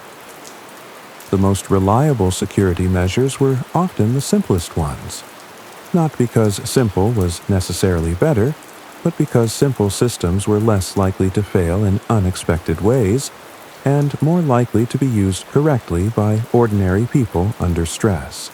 On the future of security. As William prepared to write his final observations, He found himself thinking not just about the medieval world he had been documenting, but about what these lessons might mean for future generations. "If I have learned anything from this investigation," William wrote, "it is that the fundamental challenges of security are not technological but social. The question is not how to build better locks or stronger walls, but how to build stronger communities. Places where people have reasons to trust each other, mechanisms for resolving conflicts peacefully, and systems of mutual aid that make it possible for everyone to thrive." William paused in his writing, struck by a sudden realization. The medieval world he had been studying was not a primitive precursor to modern civilization. It was a sophisticated society that had developed solutions to problems that every human community had to face. The specific technologies might change, William thought, but the underlying principles would remain constant. Future generations would still need to find ways to balance individual freedom with collective security, to create trust in the face of uncertainty, to prevent conflicts from escalating into violence, and to ensure that everyone in the community had a stake in maintaining peace and order. And if they were wise, William concluded, they would study not just the latest innovations in security technology, but the timeless principles of community organization that made security possible in the first place. The Chronicles end. As William set down his quill and gathered his parchments, he reflected on the week that had changed his understanding of his own world so profoundly. He had begun this investigation as a simple documentation project, but it had become something much more significant, a discovery of principles and insights that seemed to transcend the particular circumstances of medieval life. Outside his window, the familiar sounds of the neighborhood security network were beginning their nightly routine, but now William heard them differently. Not as the primitive alarm systems of a bygone age, but as the sophisticated communication networks of a community that had learned to create safety through cooperation, trust, and mutual care. The dogs were still barking their ancient warnings, the bells were still ringing their coded messages, and the night watch was still calling out their reassuring reports. But William now understood that he was listening to something timeless. The sound of human beings working together to create security in an insecure world. Tomorrow, William thought as he prepared for bed, he would begin the work of sharing these insights with others. He would write letters to scholars in other cities, documenting what he had learned about the sophisticated security systems that existed in communities throughout the medieval world. He would speak to local officials about how these principles might be applied to improve security in York itself. And he would continue his own investigations, exploring other aspects of medieval life with the same careful attention to the wisdom that ordinary people had developed through centuries of practical experience. But tonight, as the candle burned low and sleep began to claim him, William simply listened to the sounds of his community, protecting itself through the ancient arts of cooperation, vigilance, and mutual care. 12 of the clock and all is well, came the familiar call from the night watch. And all was well, William thought as he drifted off to sleep. Not because there were no dangers in the world, but because there were people willing to watch for those dangers together, and to respond to them not as isolated individuals, but as members of a community that had learned the most important lesson of all. That true security comes not from the strength of our defenses, but from the strength of our bonds with each other. In his dreams that night, William walked through a city where every street was safe, every home was secure, and every person knew that they were protected not by walls or locks or guards, but by something far more powerful. The knowledge that they were part of a community where everyone looked out for everyone else, where mutual aid was stronger than mutual suspicion, and where the ancient arts of cooperation had created a kind of security that no amount of money could buy. It was, William thought in his dream, the most beautiful city he had ever seen. And when he woke the next morning, he began to write the letters that would carry these insights to communities throughout the medieval world, and perhaps, if he was very fortunate, to generations yet unborn, who might still have something to learn from the sophisticated wisdom of the past. Dunhurst. Epilogue. The Chronicler's Legacy.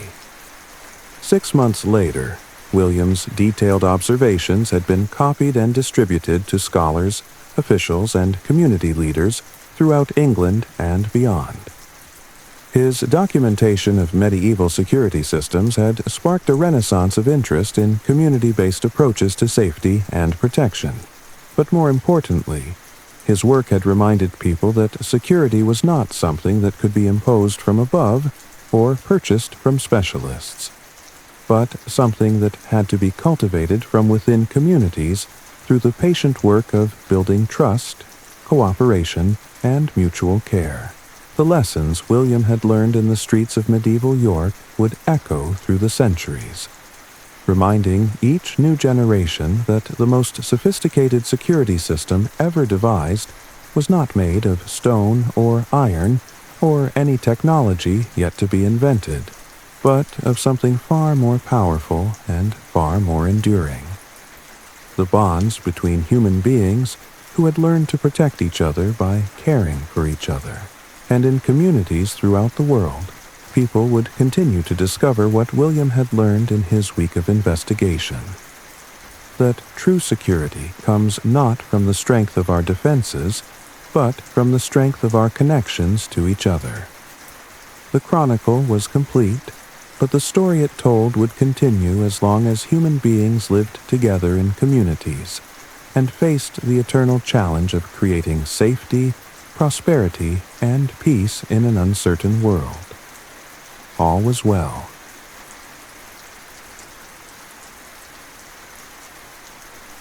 The Find.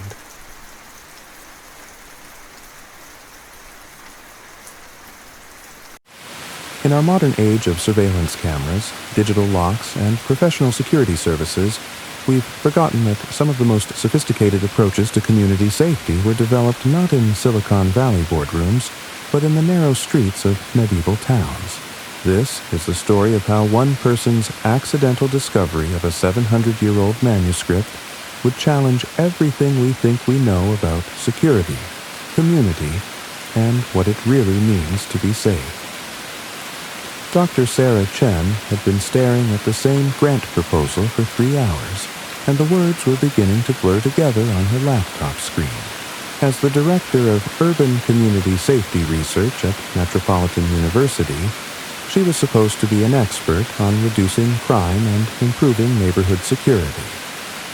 But after 15 years of studying modern approaches to community policing, surveillance technology, and crime prevention, she was beginning to suspect that she was missing something fundamental. The statistics were depressing. Despite billions spent on security cameras, alarm systems, and professional security services, urban crime rates remained stubbornly high. Worse, many neighborhoods had become so focused on individual protection that residents barely knew their neighbors, let alone trusted them enough to work together on common problems. There has to be a better way, Sarah thought as she pushed back from her desk and decided to take a break from grant writing. The university library's medieval manuscript collection was housed in the basement of the history building, and Sarah had discovered it by accident 2 years earlier when she'd gotten lost looking for a bathroom during a conference. She'd started visiting the quiet archive room whenever she needed to clear her head, finding something peaceful about the ancient parchments and carefully preserved documents. Back again, Dr. Chen? Asked Professor Margaret Whitfield, the elderly librarian who curated the medieval collection. Still avoiding that grant proposal. Sarah laughed. That obvious, huh? I just needed to get away from modern problems for a while. Well, you've come to the right place, Professor Whitfield said, gesturing to the climate-controlled cases filled with centuries-old documents. These manuscripts have been here longer than any of our modern problems. Sometimes I think they might have some answers we've forgotten. It was meant as a casual comment, but something about it made Sarah pause. Professor Whitfield, do you have anything in here about medieval approaches to community safety, crime prevention, that sort of thing? The elderly librarian's eyes lit up. Funny you should ask. We just acquired a collection from York Minster last month. Documents that had been stored in their archives for centuries. I haven't had time to catalog most of them properly, but there are some fascinating chronicles in there. Personal observations, detailed documentation of daily life. Professor Whitfield led Sarah to a workstation where several boxes of carefully preserved manuscripts were waiting to be processed. These are from the late 13th and early 14th centuries, mostly written by clerics and educated merchants. Very detailed observations of urban life. Sarah felt a familiar tingle of curiosity. The same feeling she got when she stumbled across an unexpected pattern in crime statistics, or discovered a community program that was working better than anyone had expected. Would it be possible for me to take a look? I mean, properly, with gloves and everything? Of course, Professor Whitfield said, pulling out a pair of white cotton gloves. Just remember, these documents are nearly 700 years old. Handle them like they're made of butterfly wings. The first few manuscripts were exactly what Sarah had expected. Religious texts, merchant records, and formal legal documents written in the stilted language of official medieval Latin. But then she opened a leather portfolio that looked different from the others. The handwriting was more informal, more personal, and while it was still in medieval Latin, it had the feel of someone writing for themselves rather than for official purposes. Sarah's Latin was rusty, but she could make out enough to realize that this was some kind of personal journal or chronicle. And then she saw a word that made her heart skip. Securitas. Security. Sarah leaned closer, her academic training taking over as she began to translate more carefully. The document appeared to be a detailed investigation of security practices in medieval York, written by someone named William, who had spent a week documenting how different social classes protected themselves and their property. But as Sarah continued reading, she realized this wasn't just a historical curiosity. The anonymous chronicler had documented security innovations and community organization techniques that were far more sophisticated than anything she had encountered in her modern research. Professor Whitfield, Sarah called out, her voice tight with excitement. I think I've found something extraordinary.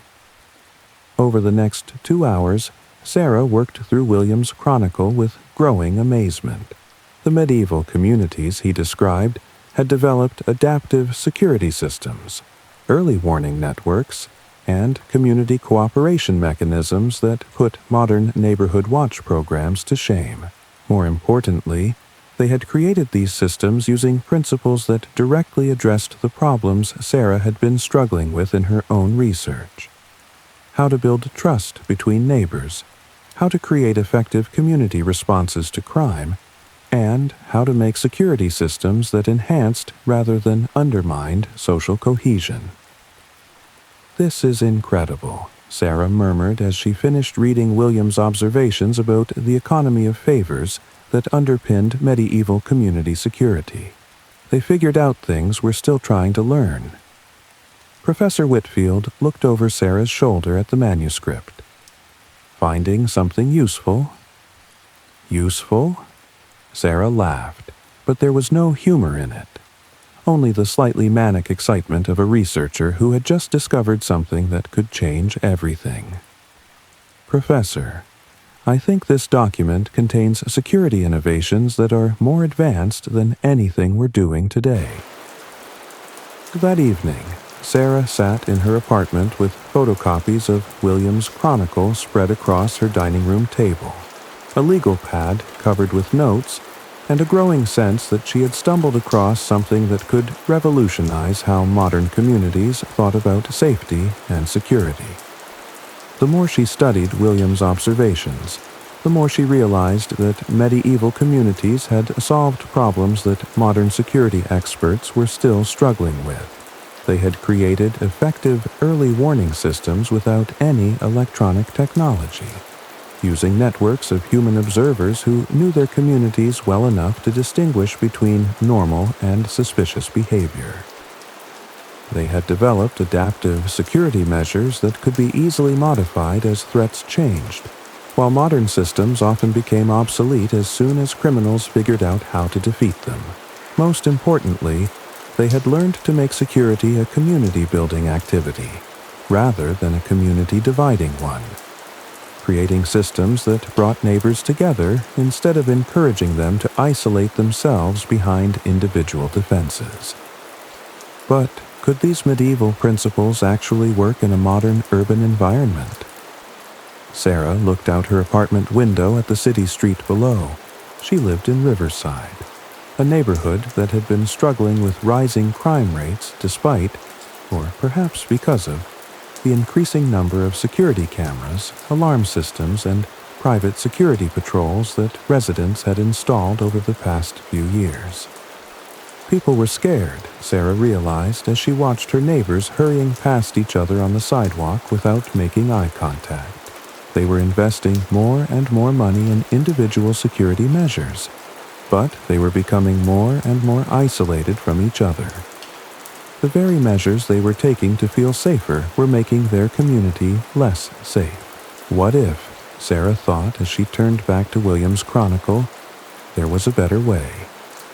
What if the solutions to modern urban security problems had been figured out 700 years ago by people who couldn't afford individual protection and had been forced to develop collective security measures that were more effective than anything money could buy? Sarah picked up her phone and scrolled through her contacts until she found the number for Marcus Williams, the president of the Riverside Neighborhood Association. Marcus had been trying for months to organize more effective community responses to local crime problems, but he'd been frustrated by residents' reluctance to get involved and their preference for individual security measures over collective action. Maybe, Sarah thought as she prepared to make the call, it was time to try something that was both very old and very new. "Marcus," Sarah said when he answered. "It's Sarah Chen from the university. I know it's late, but I think I may have found something that could help with the security problems we've been discussing. How would you feel about trying an experiment?" As Sarah began to explain what she had discovered in William's Chronicle, she could hear the excitement building in Marcus's voice. Here was someone who had been struggling with the same problems she had been studying, and who was ready to try approaches that went beyond the conventional wisdom about security cameras and alarm systems. "So, you're saying," Marcus said when Sarah finished her explanation, "that medieval communities had figured out how to create effective security systems using nothing but community cooperation and some very clever innovations." "That's exactly what I'm saying," Sarah replied, "and I think we can adapt their principles to work in a modern urban environment. But it would require people to think about security in a completely different way." There was a long pause on the other end of the line. "Dr. Chen," Marcus finally said, "when can we start?" And that, Sarah thought as she hung up the phone and looked again at William's 700-year-old chronicle, was how a medieval manuscript was about to become the blueprint for a revolution in modern community security. Tomorrow, She would begin the process of translating William's observations into practical experiments that could be tested in a contemporary urban neighborhood. She would discover whether the sophisticated community security systems developed by medieval craftsmen, merchants, and laborers could be adapted to work for modern urban residents struggling with the same fundamental challenges of creating safety, trust, and mutual cooperation in an uncertain world. But tonight, as Sarah sat surrounded by photocopies of medieval wisdom, she felt something she hadn't experienced in years of studying modern security systems. Genuine optimism that there might be solutions to problems that had seemed intractable. The past, Sarah realized, was about to become the future.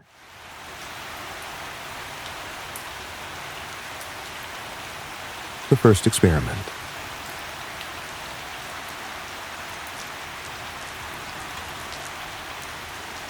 Three weeks after discovering William's chronicle, Sarah Chen stood in the community center of Riverside neighborhood, facing 30 skeptical residents who had agreed to attend what Marcus Williams had diplomatically called an innovative approach to neighborhood security.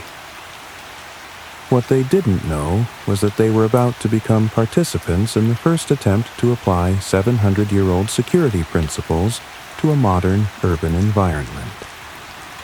Sarah looked out at the faces in the folding chairs, a mix of young professionals, retirees, families with children, and longtime residents who had watched their neighborhood change over the years. What they all had in common was frustration with rising crime rates and a growing sense that traditional approaches to security weren't working. "I know this might sound unusual," Sarah began, "but I'd like to start by telling you about a man named William who lived in York, England, about 700 years ago." She could see the confusion on people's faces, but she pressed on, explaining how William had documented sophisticated security systems developed by medieval communities that had no access to modern technology, professional security services, or substantial financial resources. "The question I want to explore tonight," Sarah continued, "is whether the principles William documented might be relevant to the challenges we're facing right here in Riverside." Marcus Williams, who had been working with Sarah to plan this meeting, stood up to add his perspective. "I've been trying to organize effective neighborhood security efforts for 3 years now," he said. "We've tried block watches, security cameras, even hired patrols. Some of it helps, but we're still not getting the kind of community cooperation we need to really make a difference." An elderly woman in the front row raised her hand. "I'm Mrs. Patterson, and I've lived on Elm Street for 42 years. I used to know everyone on my block. Now I barely know my next-door neighbors. How is some medieval story going to help with that?" It was exactly the right question, Sarah realized. "Mrs. Patterson, that's precisely the problem William's chronicle addresses. The medieval communities he studied had figured out how to create security systems that brought neighbors together, instead of isolating them from each other." Sarah pulled out her laptop and projected some of her translations of William's observations onto the wall. For example, William documented what he called skill sharing, arrangements where people with different abilities worked together on security projects, with each person contributing what they could do best. She clicked to another slide. He also found that the most effective early warning systems weren't technological devices, but social networks where people paid attention to each other's welfare and were quick to notice when something was wrong. A middle-aged man in a business suit looked skeptical. "Dr. Chen, I'm Robert Martinez, and I work in cybersecurity. Medieval people didn't have to deal with modern criminals who use technology, surveillance, and sophisticated methods. How can their approaches possibly be relevant?" "That's a fair question, Mr. Martinez," Sarah replied. But Williams' chronicle suggests that the fundamental challenges of security haven't changed as much as we might think. Medieval communities had to deal with organized criminal groups, inside threats from people they trusted, and the challenge of creating effective deterrents without becoming a fortress that isolated them from legitimate visitors and neighbors. Sarah clicked to her next slide, which showed some of Williams' observations about adaptive security systems. More importantly, they developed security principles that were based on understanding human behavior rather than just trying to create physical barriers. And human behavior hasn't changed much in 700 years. A young woman with a baby in her arms spoke up. "I'm Jennifer Kim, and I live on Oak Street. Last month, someone broke into 3 houses on my block in broad daylight. Our security cameras caught them, but the police said the footage wasn't clear enough to identify anyone, and the thieves were obviously familiar with how to avoid the cameras. So, what good did our expensive technology do us?" This was the opening Sarah had been hoping for. Jennifer, that's exactly the kind of problem Williams' chronicle addresses. The medieval communities he studied had learned that effective security wasn't about having perfect surveillance, but about creating conditions where crimes were less likely to succeed in the first place. Sarah explained how medieval communities had used what William called layered social defenses, multiple overlapping systems that made it difficult for criminals to operate without being noticed, questioned, or reported.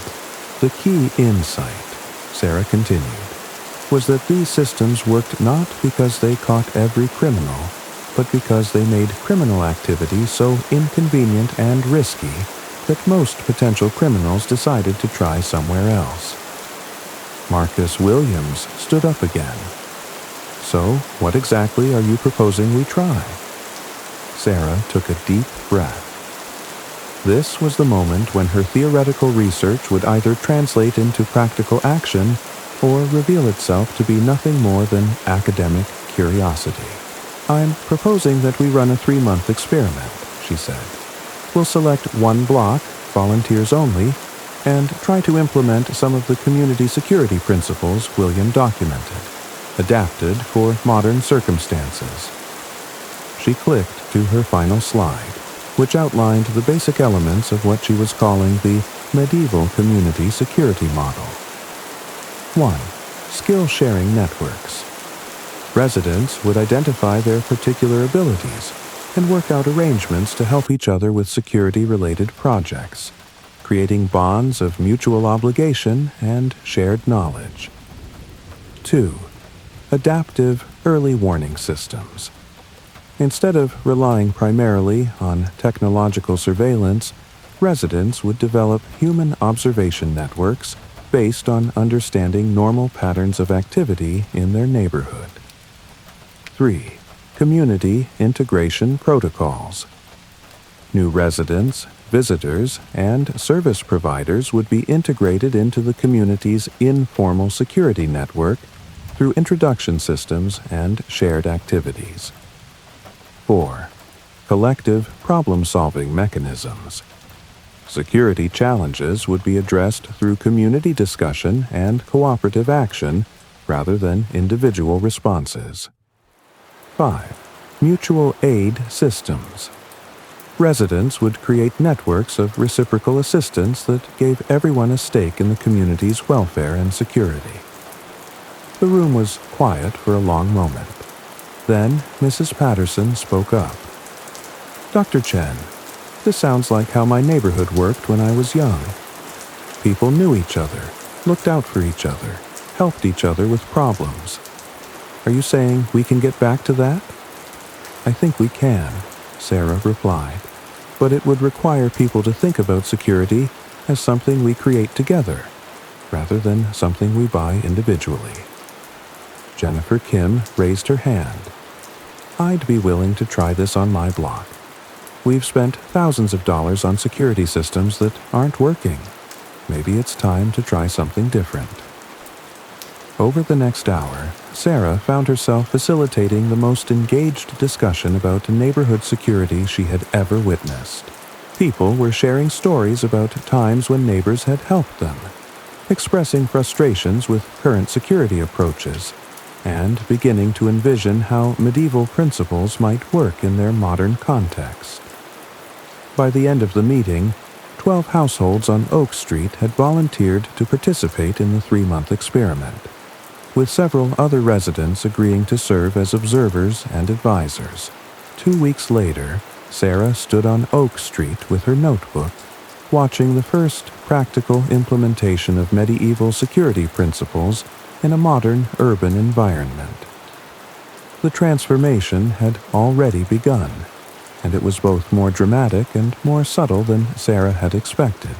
The most visible change was what the residents had started calling their skill-sharing board. A weatherproof bulletin board installed at the corner of Oak and Maple Streets, where people could post offers of assistance and requests for help with various projects. But the real changes were happening in the relationships between neighbors. Jennifer Kim had discovered that Robert Martinez, the cybersecurity expert who lived 3 houses down, was also an experienced carpenter. In exchange for help installing better locks and reinforcing door frames throughout the block, Jennifer was providing childcare for Robert's daughter after school. Mrs. Patterson, who had lived on the street for decades, had become the informal coordinator of what they called the Neighborhood Knowledge Network, a system for sharing information about normal and unusual activities on the block. "It's not about spying on people," Mrs. Patterson explained to Sarah. "It's about paying attention to each other. When you know your neighbors well enough to recognize their routines, you also know when something's not right." The early warning system they had developed was remarkably sophisticated, despite using no technology more advanced than cell phones and a group text message system.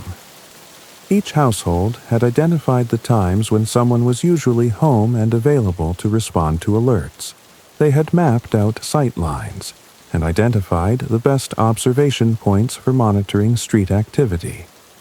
And they had developed a simple but effective communication protocol for sharing information about suspicious activities.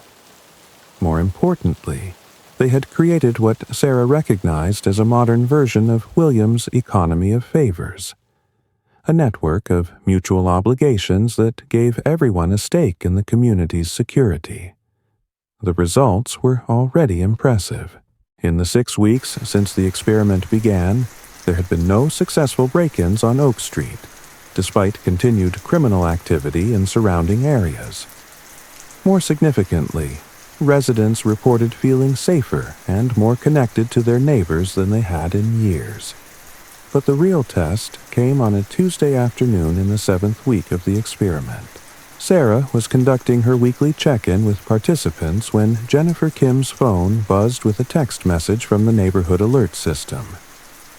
Unknown individuals checking door handles on Oak Street. 2 men, one wearing blue jacket, one in gray hoodie. Currently near 1247 Oak. Within minutes, the response was coordinated and effective. Mrs. Patterson, who had the best view of the street from her front window, provided real-time updates on the suspect's movements. Robert Martinez, who worked from home, stepped out to check his mail and make his presence known. Jennifer Kim, who had been walking her baby, altered her route to pass by the area where the suspects were operating. The 2 men, realizing they were being observed by multiple residents who were clearly communicating with each other, quickly left the area without attempting any break-ins. But what impressed Sarah most was what happened next. Instead of simply celebrating their success, the residents held an informal debrief to analyze what had worked well and what could be improved. "We need better coordination for situations when people are at work," Robert Martinez observed. "And we should think about how to handle situations that might require police response." Jennifer Kim nodded. Also, we should make sure we're not profiling people unfairly. Those guys were clearly casing houses, but we need to be careful about how we respond to people who are legitimately in the neighborhood. Mrs. Patterson, who had become the group's unofficial historian, smiled as she listened to the discussion. You know, this reminds me of how people used to talk about neighborhood problems when I was young. Not just complaining about them, but actually working together to solve them. As Sarah walked home that evening, she reflected on what she had witnessed. The Oak Street experiment was succeeding beyond her most optimistic expectations, but not in the ways she had anticipated. The medieval security principles were working, but they were also evolving and adapting to modern circumstances in ways that William probably never could have imagined. More importantly, the experiment was revealing something that Sarah's academic research had only hinted at. That effective security wasn't primarily about preventing bad things from happening, but about creating conditions where good things could flourish. The residents of Oak Street weren't just safer than they had been before. They were also more connected to each other, more engaged with their community, and more confident in their ability to solve problems collectively. They had rediscovered, Sarah realized, something that modern society had largely forgotten. That security is not something you buy, but something you build together. And they were just getting started. Scaling up. By the third month of the Oak Street experiment, word had begun to spread. What started as a quiet academic investigation had become something much larger and much more complicated. Sarah Chen was about to discover that success brings its own challenges, especially when that success challenges conventional wisdom about security, community, and the role of technology in modern life. Sarah's phone had been ringing constantly for 3 days, ever since the Metro City Tribune had run a front-page story titled, "Medieval Security Secrets: How One Neighborhood Cut Crime." Using 700-year-old techniques, she had been fielding calls from reporters, city officials, security companies, and community organizers from across the country. The article had been largely positive, focusing on the dramatic reduction in crime on Oak Street and the increased sense of community among residents. But it had also attracted attention from people who were less enthusiastic about the implications of the experiment. "Dr. Chen," said the voice on the other end of her current call. "This is Detective Lisa Rodriguez from Metro City Police Department. I understand you've been running some kind of community security program that's been getting a lot of media attention." Sarah could hear the skepticism in the detective's voice. "Yes, Detective Rodriguez. We've been testing some community-based security approaches based on historical research." "Well, I need to talk to you about that. We've had some complaints from security companies about your program interfering with their business, and some concerns from residents in other neighborhoods about whether what you're doing is actually legal." Sarah felt her stomach tighten. "Legal? Detective, we're not doing anything but encouraging neighbors to communicate with each other and cooperate on security issues." "Maybe we should meet in person," Detective Rodriguez said. "Can you come down to the station this afternoon?" As Sarah hung up the phone, she realized that the Oak Street experiment had reached a critical juncture. The success of their medieval-inspired security system had attracted attention that could either help them expand their approach to other neighborhoods or shut them down entirely. 3 hours later, Sarah sat in a conference room at the Metro City Police Department, facing Detective Rodriguez and Captain James Morrison, the commander of the district that included Riverside. "Dr. Chen," Captain Morrison began, "let me be clear that we appreciate community involvement in crime prevention. but we've received some concerns about your program that we need to address. Detective Rodriguez pulled out a file. First, we've had complaints from Secure Solutions, Inc., and 2 other private security companies that your program is encouraging residents to cancel their contracts and rely on what they call amateur surveillance networks instead of professional security services. We're not telling anyone to cancel anything, Sarah replied. We're simply showing people that they can supplement professional security with community cooperation. Captain Morrison leaned forward. The problem is that some of your participants are apparently conducting what could be considered surveillance of public areas and sharing information about people's activities without their consent. That raises privacy concerns. Sarah felt a flash of frustration. Captain, with respect, we have security cameras on every corner that record people without their consent. How is neighbors paying attention to their own street different from that? Because, Detective Rodriguez said, security cameras are regulated and monitored by professionals. What you're doing is essentially creating an unregulated civilian intelligence network. The conversation continued for another hour, with Sarah explaining the principles behind their community security approach and the police officials expressing concerns about liability, privacy, and the potential for vigilantism.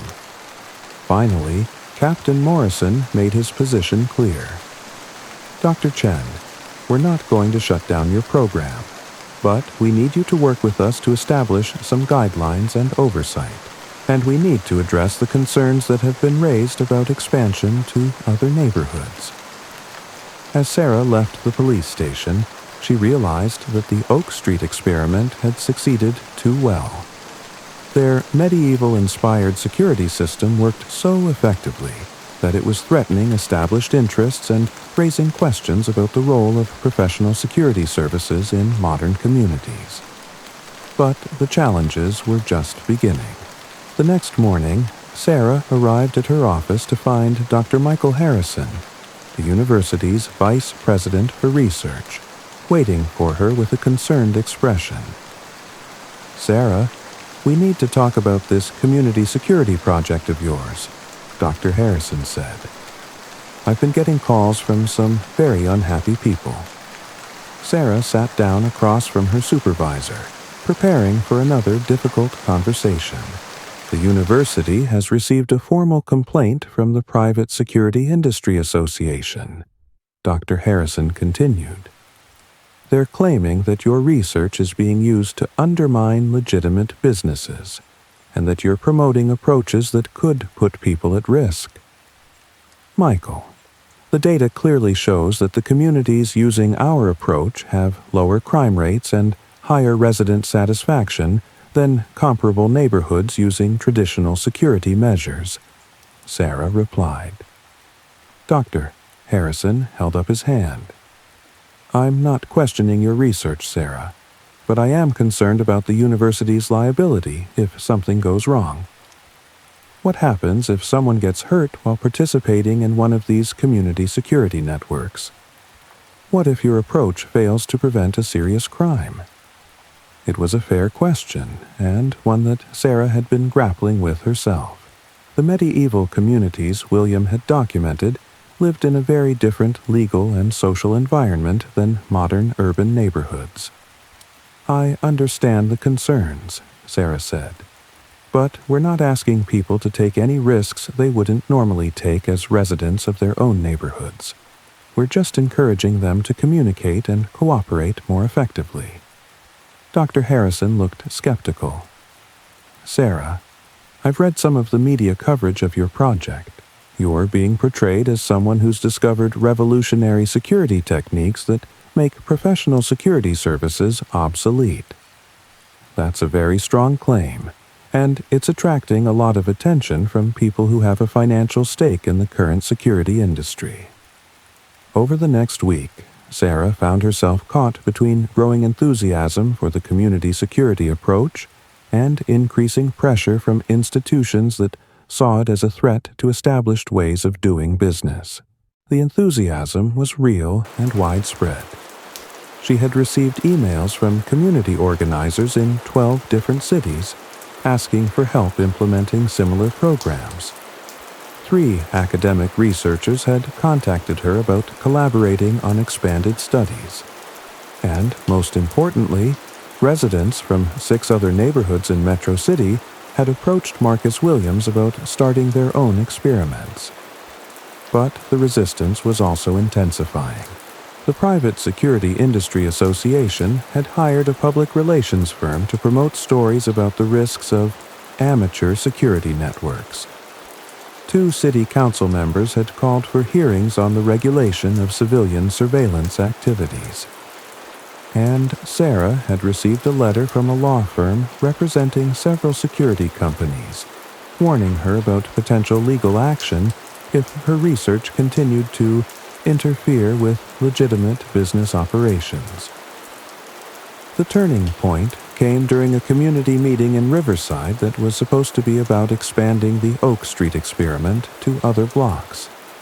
The meeting drew nearly 200 people, far more than the community center could accommodate.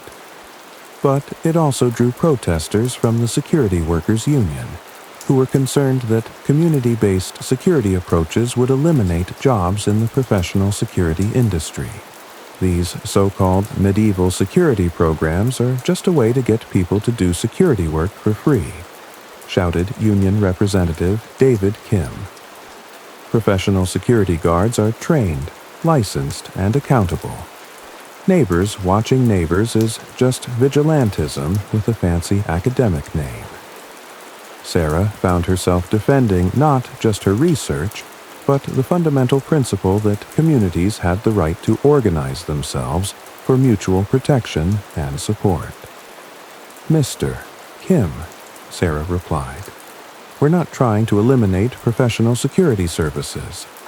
We're trying to help communities develop the social connections and cooperative capabilities that make all forms of security more effective." But the real challenge came from an unexpected source. Mrs. Patterson from Oak Street. The elderly woman stood up during the question and answer period and addressed the crowd with the authority of someone who had lived through many changes in her neighborhood. "I've been listening to all this arguing about Dr. Chen's program," Mrs. Patterson said, "and I think people are missing the point. This isn't about security companies or academic research or medieval history. This is about whether we want to live in communities where people know each other and help each other, or whether we want to live in places where everyone is isolated behind their own individual defenses." The room fell quiet as Mrs. Patterson continued. "I've lived on Oak Street for 42 years. I've seen this neighborhood go from a place where people looked out for each other to a place where people were afraid of each other. Dr. Chen's program didn't just make us safer, it made us neighbors again." Mrs. Patterson looked directly at the union representative.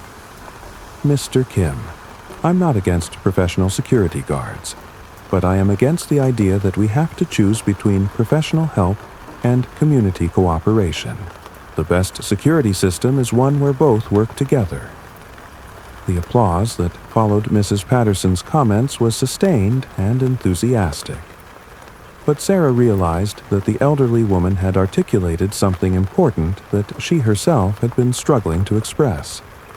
The Oak Street experiment wasn't really about security techniques. It was about social relationships. The medieval principles they had adapted worked not because they were superior to modern technology, but because they created the social conditions that made all security measures more effective. After the meeting, Sarah found herself surrounded by residents from other neighborhoods who wanted to start their own experiments, despite the controversy and opposition. "Dr. Chen," said Maria Santos, a teacher from the West Side neighborhood, "I don't care what the security companies say. My neighborhood has spent thousands of dollars on cameras and alarm systems, and we still don't feel safe. More importantly, we don't feel like a community." Can you help us try what Oak Street did? Similar requests came from residents of Hillcrest, Downtown East, and Riverside Gardens. By the end of the evening, Sarah had commitments from 4 additional neighborhoods to participate in expanded experiments.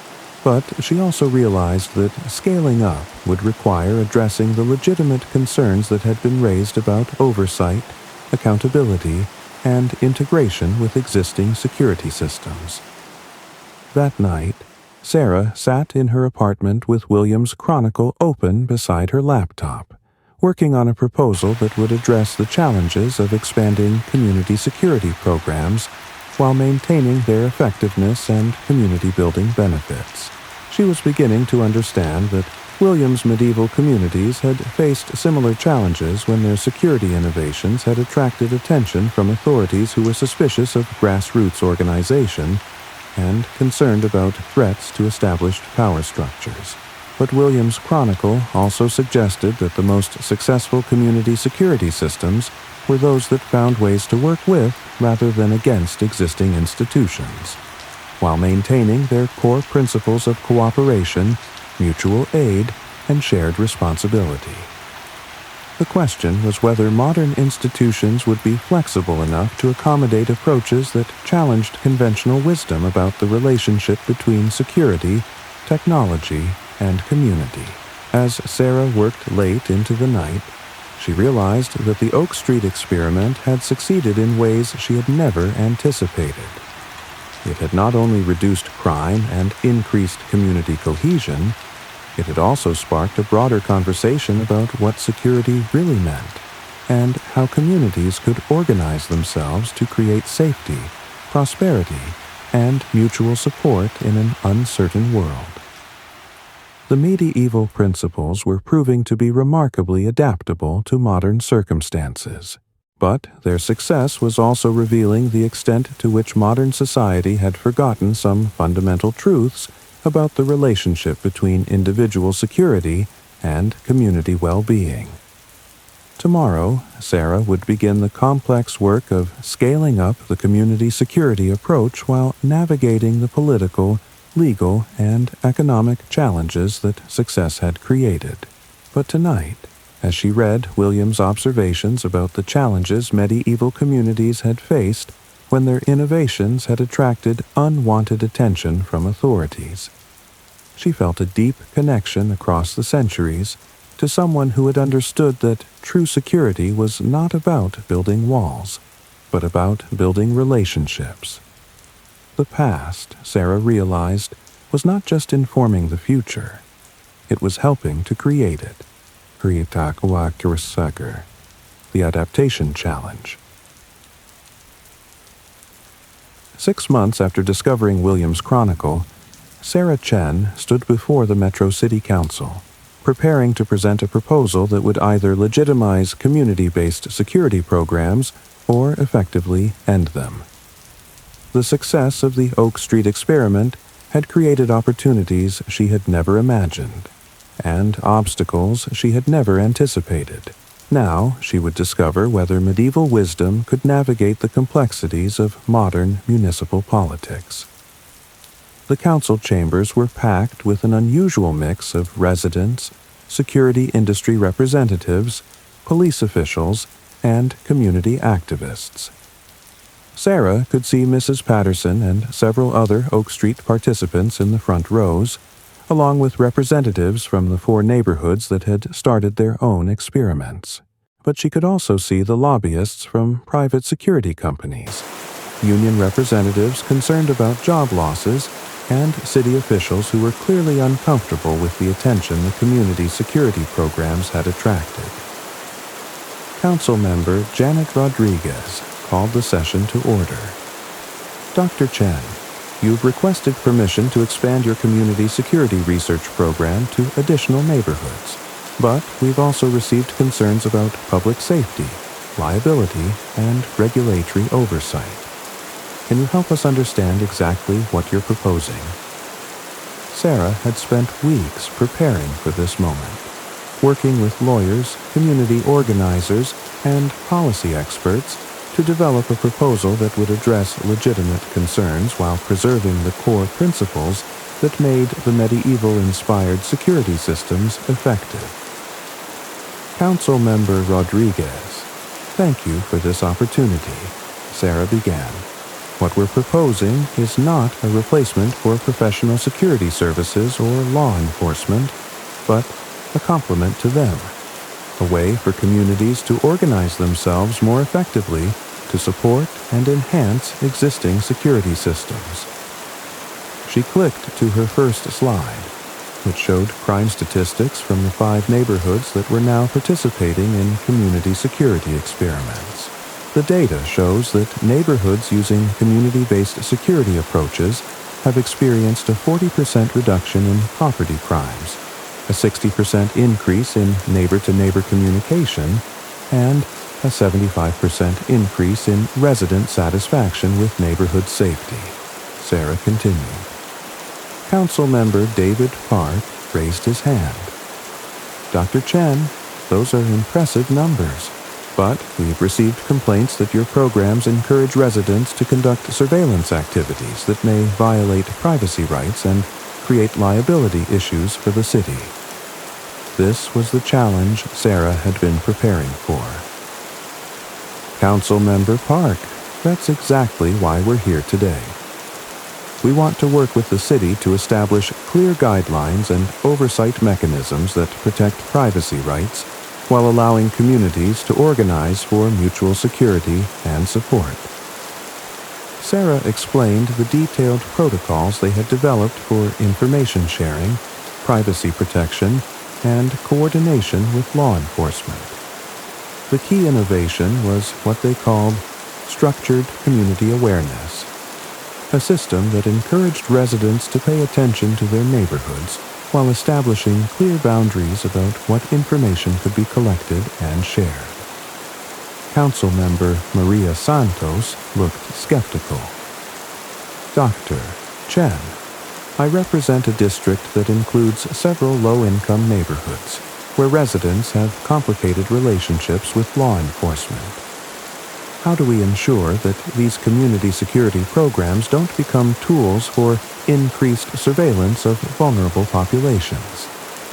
It was a crucial question, and one that had led Sarah to spend considerable time studying how the medieval principles could be adapted to address modern concerns about equity and social justice. Council Member Santos, that's precisely why community-based security is so important, Sarah replied. Traditional security approaches often create more surveillance and policing in low-income neighborhoods while providing less actual security. Community-based approaches put residents in control of their own security systems and create alternatives to relying solely on law enforcement. She clicked to her next slide, which showed results from the West Side experiment, a predominantly Latino neighborhood where residents had initially been suspicious of any program that might increase attention from authorities. The West Side community has developed what they call protective cooperation, security systems designed specifically to help residents support each other while maintaining privacy and autonomy. Sarah explained. Their approach focuses on mutual aid, conflict resolution, and community problem-solving rather than surveillance and reporting. Mrs. Patterson stood up from the audience. May I say something, council members? Council Member Rodriguez nodded. Mrs. Patterson, you're one of the original participants in Dr. Chen's program, correct? Yes, and I want to tell you what this program has actually done for our neighborhood, Mrs. Patterson said. Before Dr. Chen's experiment, I was afraid to walk to the corner store after dark. I had 3 different alarm systems and still didn't feel safe. Now I know every family on my block, and they know me. We help each other with everything from watching each other's houses during vacations to sharing tools and helping with yard work. Mrs. Patterson looked directly at the council members. This program didn't just make us safer. It made us a community again, and that's something you can't buy from any security company. The testimony continued for another hour, with residents from all 5 experimental neighborhoods describing how community-based security had affected their lives. The stories were remarkably consistent: reduced crime, increased social connection, and a greater sense of control over their own security and well-being. But the opposition testimony was equally compelling. Security industry representatives argued that untrained civilians conducting security activities created liability risks and could interfere with professional investigations. Union representatives worried about job losses if communities decided they didn't need professional security services. Detective Lisa Rodriguez, who had initially been skeptical of the program, surprised everyone with her testimony. Council members, I've been working with Dr. Chen's program for the past 3 months, and I want to share what we've learned from a law enforcement perspective, Detective Rodriguez said. The room fell quiet as the detective continued. These community security programs have made our job easier, not harder. Residents in participating neighborhoods are more likely to report crimes, more willing to serve as witnesses, and more effective at providing useful information about criminal activities. They're not trying to replace police work. They're helping us do police work more effectively. Detective Rodriguez looked at the security industry representatives. And they're not trying to replace professional security services either.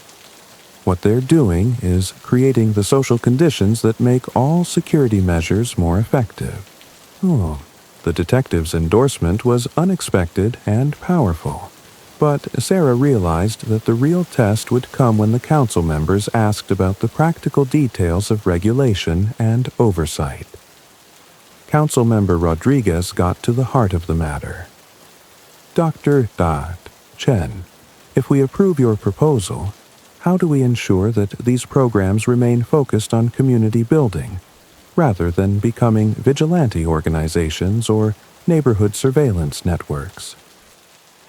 Sarah had been preparing for this question for months, working with legal experts and community organizers to develop accountability mechanisms that would preserve the effectiveness of community-based security, while addressing legitimate concerns about oversight. Council member Rodriguez, we're proposing a 3-part accountability system, Sarah replied. First, all community security programs would be required to register with the city and submit annual reports on their activities and outcomes. Second, they would be required to establish community advisory boards that include diverse neighborhood voices and ensure that programs serve all residents equitably. Third, they would be required to participate in regular training sessions on privacy rights, conflict resolution, and coordination with law enforcement. She clicked to her next slide, which outlined the proposed regulatory framework in detail. Most importantly, Sarah continued, we're proposing that community security programs be evaluated not just on crime reduction, but on community-building outcomes, measures of social cohesion, neighbor-to-neighbor cooperation, and resident satisfaction with neighborhood life. Council Member Park looked intrigued.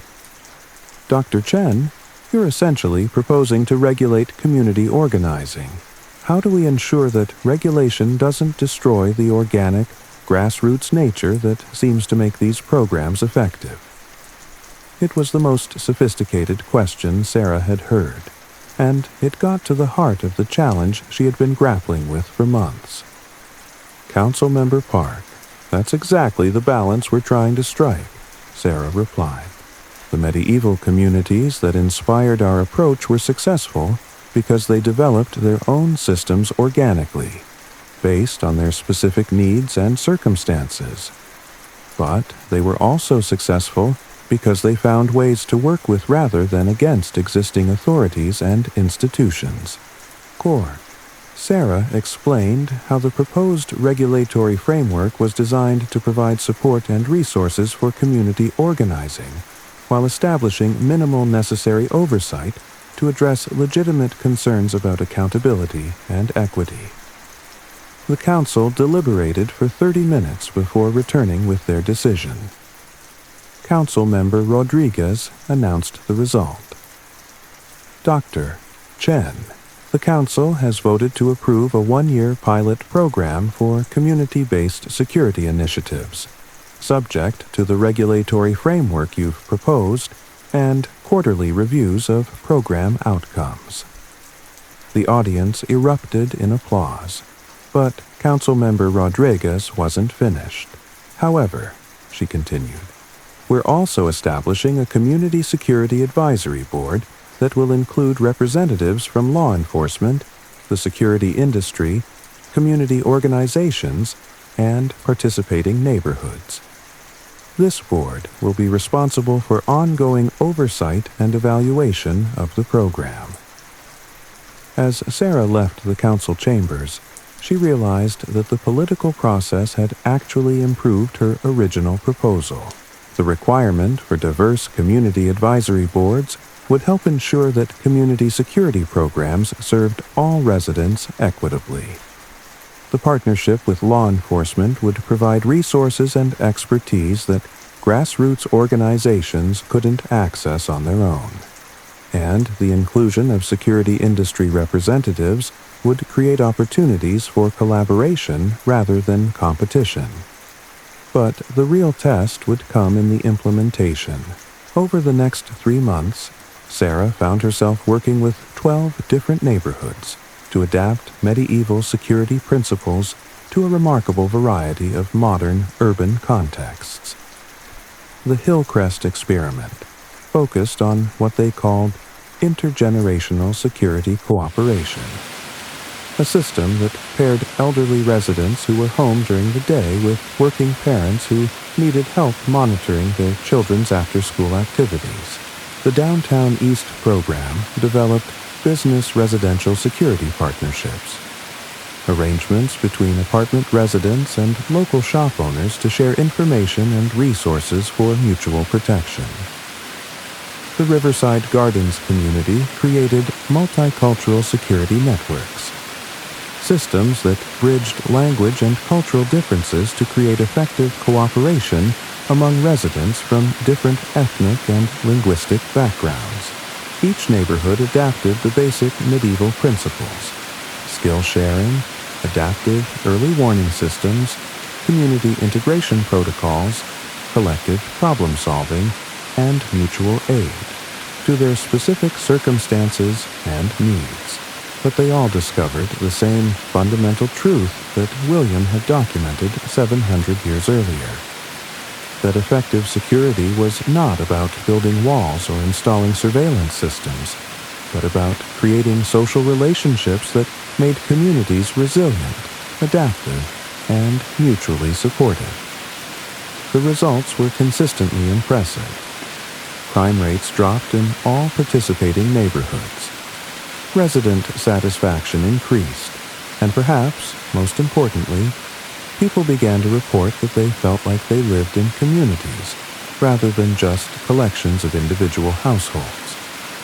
But Sarah was beginning to realize that the community security experiments were revealing something much larger than improved crime prevention techniques. They were demonstrating that modern urban communities had lost touch with fundamental principles of social organization that had been understood and practiced for centuries. The medieval communities William had studied had known how to create what Sarah was beginning to think of as social infrastructure, the networks of relationships, mutual obligations, and shared knowledge that made communities resilient and adaptive. Modern society had replaced much of this social infrastructure with technological systems and professional services.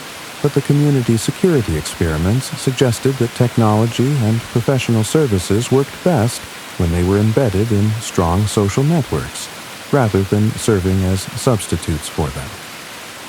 As Sarah reviewed the quarterly reports from all 12 participating neighborhoods, she realized that William's Chronicle had led her to something much more significant than improved security techniques.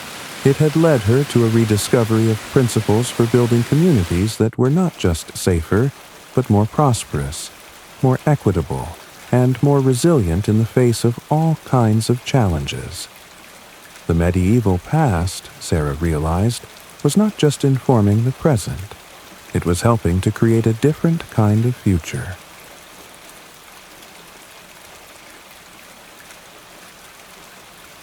The ripple effect.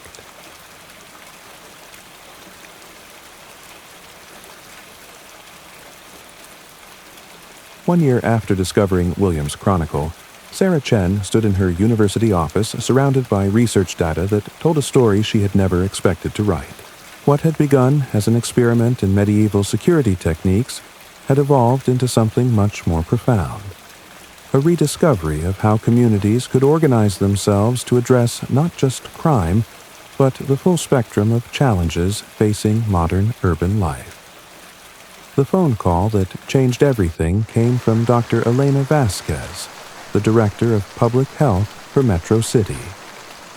Dr. Chen, I've been following your community security research, and I have an unusual request, Dr. Vasquez said. We're seeing some interesting health outcomes in the neighborhoods participating in your programs, and I'd like to understand what's happening. Sarah was intrigued. What kind of health outcomes?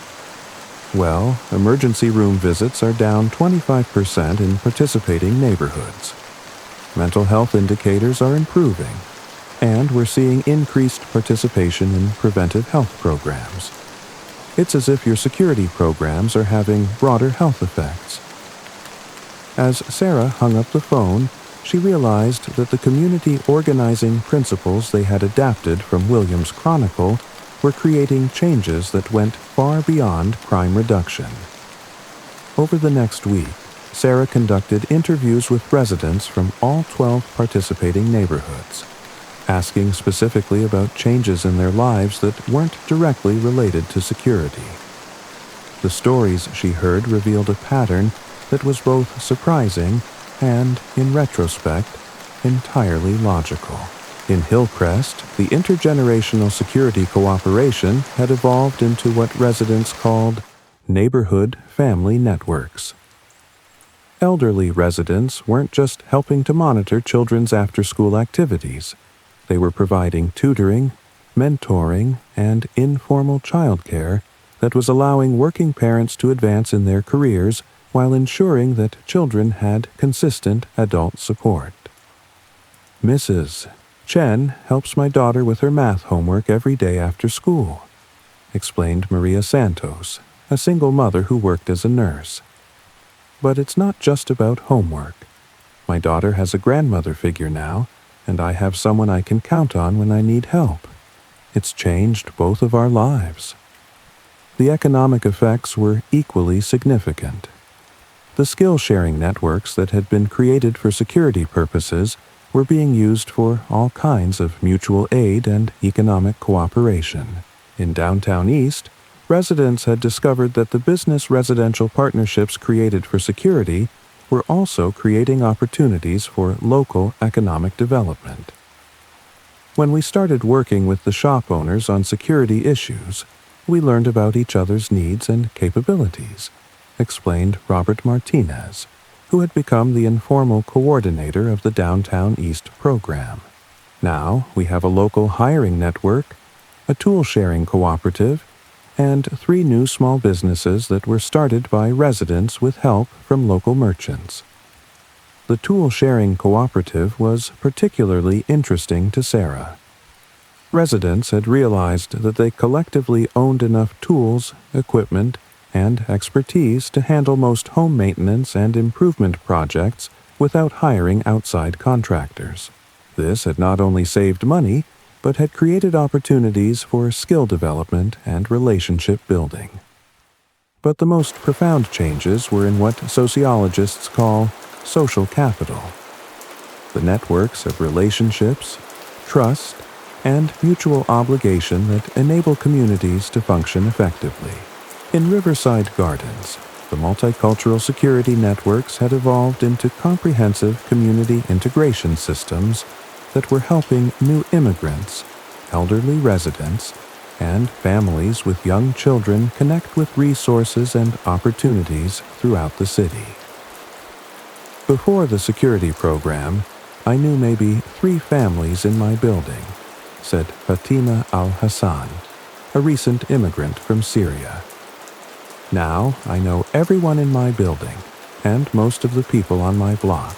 When my husband was looking for work, 5 different neighbors helped him find job opportunities. When my daughter needed help with English, 3 different families offered tutoring. The ripple effects extended to local institutions as well. Schools in participating neighborhoods reported increased parent involvement and community support. Local libraries saw increased usage and more volunteer participation. Even local government services were working more effectively because residents were more engaged and better organized. Sarah began to realize that William's medieval chronicle had documented something much more comprehensive than security techniques. It had documented principles for creating what modern researchers call collective efficacy, the ability of communities to organize themselves to achieve common goals and address shared challenges. The medieval communities William had studied hadn't just figured out how to protect themselves from crime. They had figured out how to create social systems that made them more prosperous, more resilient, and more capable of adapting to changing circumstances. And those same principles were proving remarkably effective in modern urban environments. Dr. Vasquez's observation about health outcomes was just the beginning. As Sarah dug deeper into the data, she found that neighborhoods participating in community security programs were experiencing improvements across a wide range of quality of life indicators. Educational outcomes were improving as children benefited from increased adult supervision and support. Economic indicators were improving as residents developed local networks for employment, entrepreneurship, and mutual aid. Environmental conditions were improving as residents took collective responsibility for neighborhood maintenance and improvement. Most significantly, measures of social trust and civic engagement were increasing dramatically. Residents in participating neighborhoods were more likely to vote, more likely to participate in local government meetings, and more likely to volunteer for community organizations. The community security programs had become catalysts for broader community development and civic renewal. But this success created new challenges. The phone call from Mayor Patricia Williams came on a Tuesday morning in March. Dr. Chen, I've been reviewing the reports on your community security programs, and I'm impressed with the results, Mayor Williams said. But I'm also concerned about the implications. If these programs are as effective as they appear to be, shouldn't we be implementing them citywide? It was a question Sarah had been anticipating and dreading. The community security programs worked precisely because they were organic, locally developed, and adapted to specific neighborhood circumstances. Could they be scaled up to citywide implementation without losing their effectiveness? Mayor Williams, that's a complex question, Sarah replied. These programs work because they're developed by residents who know their own communities and are committed to making them better. I'm not sure they can be imposed from above without losing their essential character. The mayor was persistent. Dr. Chen, we have neighborhoods throughout the city that are struggling with crime, social isolation, and economic disinvestment. If you've found approaches that can address these problems, don't we have an obligation to make them available to everyone? Over the next month, Sarah found herself working with city officials, community organizers, and academic researchers to develop a framework for supporting community-based organizing throughout Metro City without bureaucratizing it out of existence. The solution they developed was what they called the Community Organizing Support System, a city program that provided resources, training, and technical assistance to neighborhoods that wanted to develop their own community security and mutual aid programs, while allowing each community to adapt the basic principles to their own circumstances and priorities. Instead of implementing a standardized program, the city would provide seed funding, training workshops, and ongoing support for locally developed initiatives that incorporated the core principles Sarah had adapted from Williams' Chronicle. The key insight was that the city's role should be to support and facilitate community organizing rather than to direct or control it. 6 months later, Sarah stood before the International Conference on Urban Community Development, presenting findings that had implications far beyond Metro City. What we've learned, Sarah told the audience of researchers, policymakers, and community organizers from around the world, is that the principles documented in medieval chronicles are not just historically interesting, they're practically relevant to contemporary challenges in urban community development. She clicked through slides showing data from Metro City's expanded community organizing programs, which now included 47 neighborhoods and had achieved consistent improvements in crime reduction, economic development, health outcomes, educational achievement, and civic engagement. The medieval communities studied in Williams' Chronicle had developed sophisticated approaches to what we now call asset-based community development, organizing strategies that build on existing community strengths rather than focusing primarily on deficits and problems. Sarah explained how the skill-sharing networks, mutual aid systems, and collective problem-solving mechanisms documented in the medieval chronicle had been adapted to address contemporary challenges ranging from unemployment and housing insecurity to social isolation and civic disengagement. But perhaps most importantly, Sarah continued, these historical examples demonstrate that communities have always had the capacity to organize themselves effectively to address shared challenges. What they need is not professional management or technological solutions, but support for developing their own organizing capabilities and resources for implementing locally developed solutions. The response to Sarah's presentation was immediate and enthusiastic. Community organizers from cities across North America, Europe, and Latin America approached her about adapting the medieval-inspired organizing principles to their own contexts. Dr.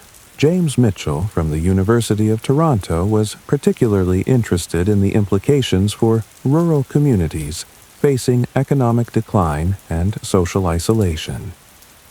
Dr. Chen, we're seeing rural communities that have lost their economic base but still have strong social networks, Dr. Mitchell said.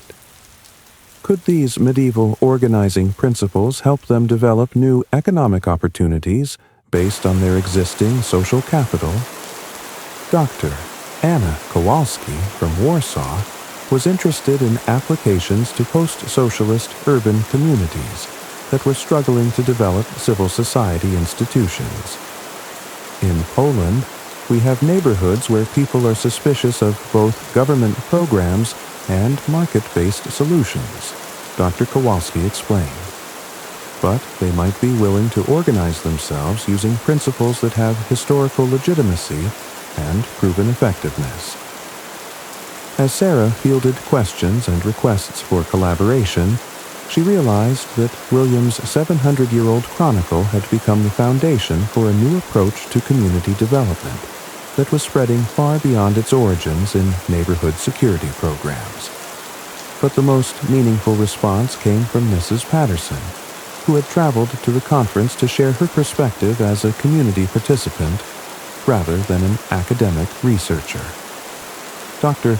Chen has been talking about medieval principles and community organizing theory, Mrs. Patterson told the audience.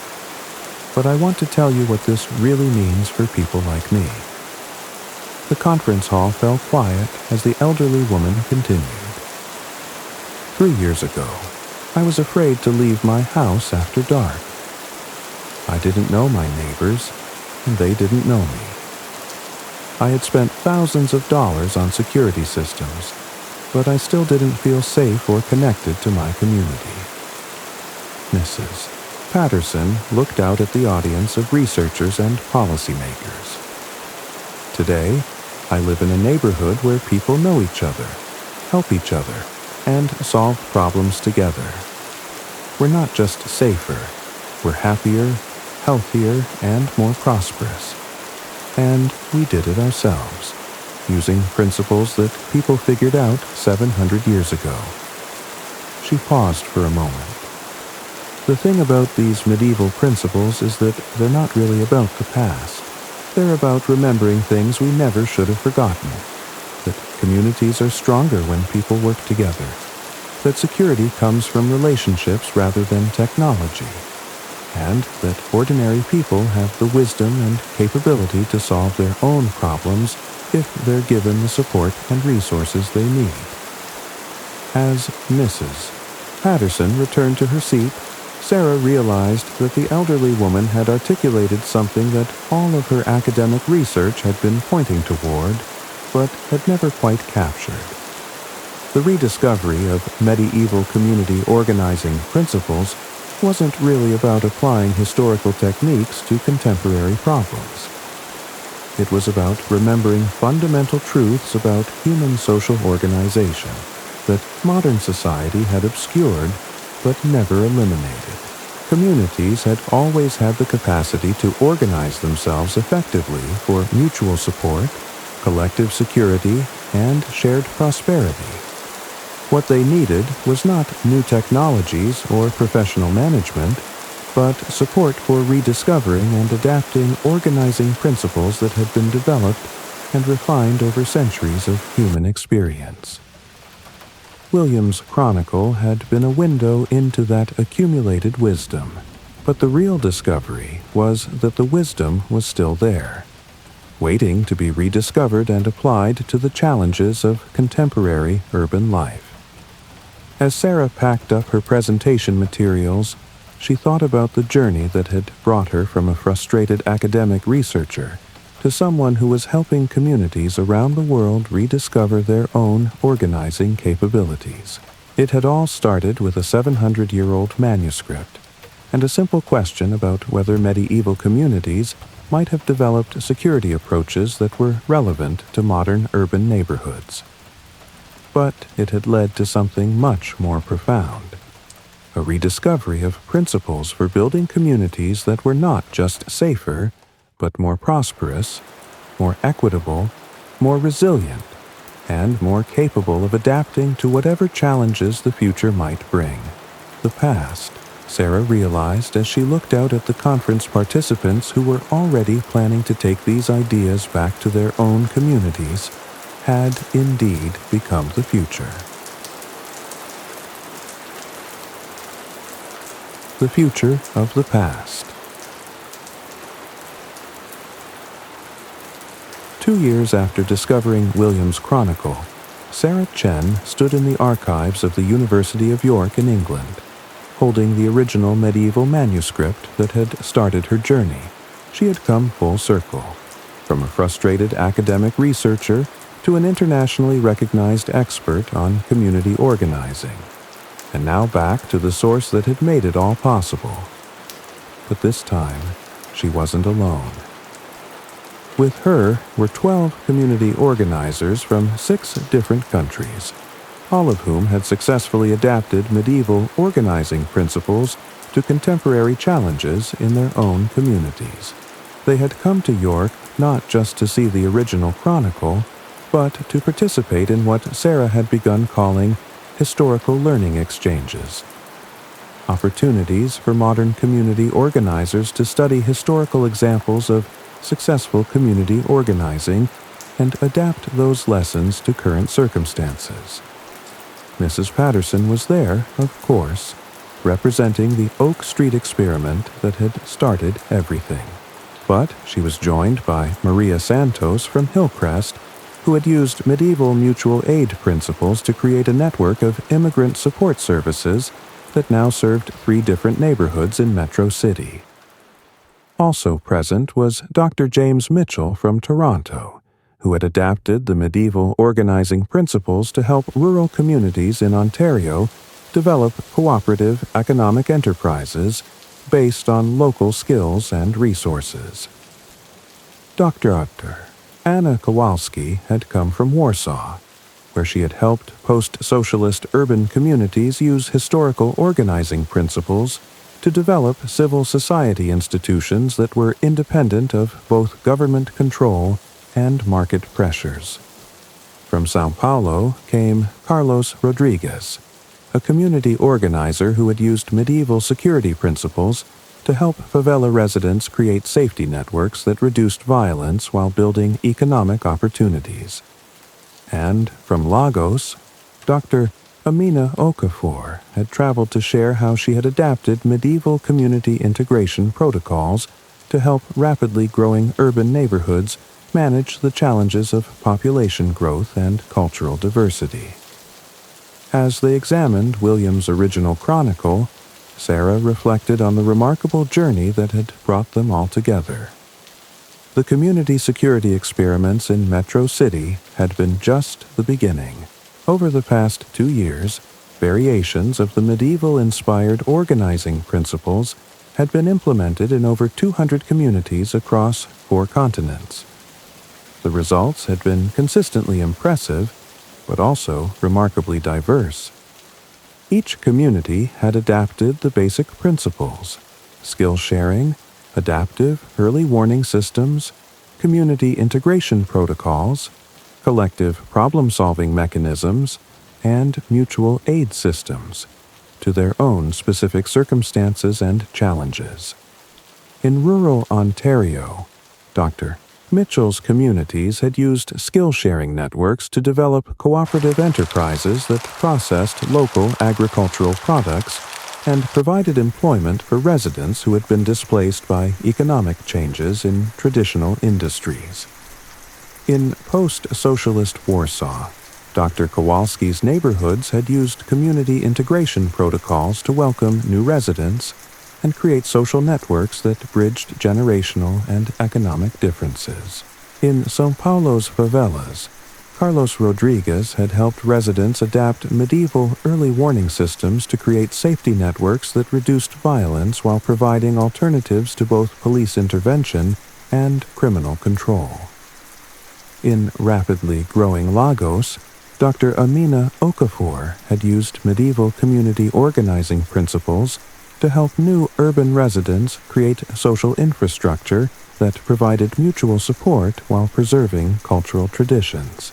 But perhaps most significantly, all of these communities had discovered the same fundamental truth that William had documented 700 years earlier: that effective community organizing was not about implementing standardized programs, but about creating social conditions that enabled residents to develop their own solutions to shared challenges. As the group examined specific passages from William's chronicle, Sarah realized that their international learning exchange was itself an example of the medieval principle of knowledge sharing. The idea that communities could learn from each other's experiences while adapting those lessons to their own circumstances. "Look at this passage," said Mrs. Patterson, pointing to a section of the chronicle that described how medieval communities had developed systems for integrating new residents. William wrote about how they created introduction ceremonies that helped newcomers understand community expectations while giving them opportunities to share their own skills and knowledge. Maria Santos nodded enthusiastically. "That's exactly what we do in our immigrant support network," We have welcome gatherings where new residents can meet their neighbors and share information about their backgrounds and capabilities.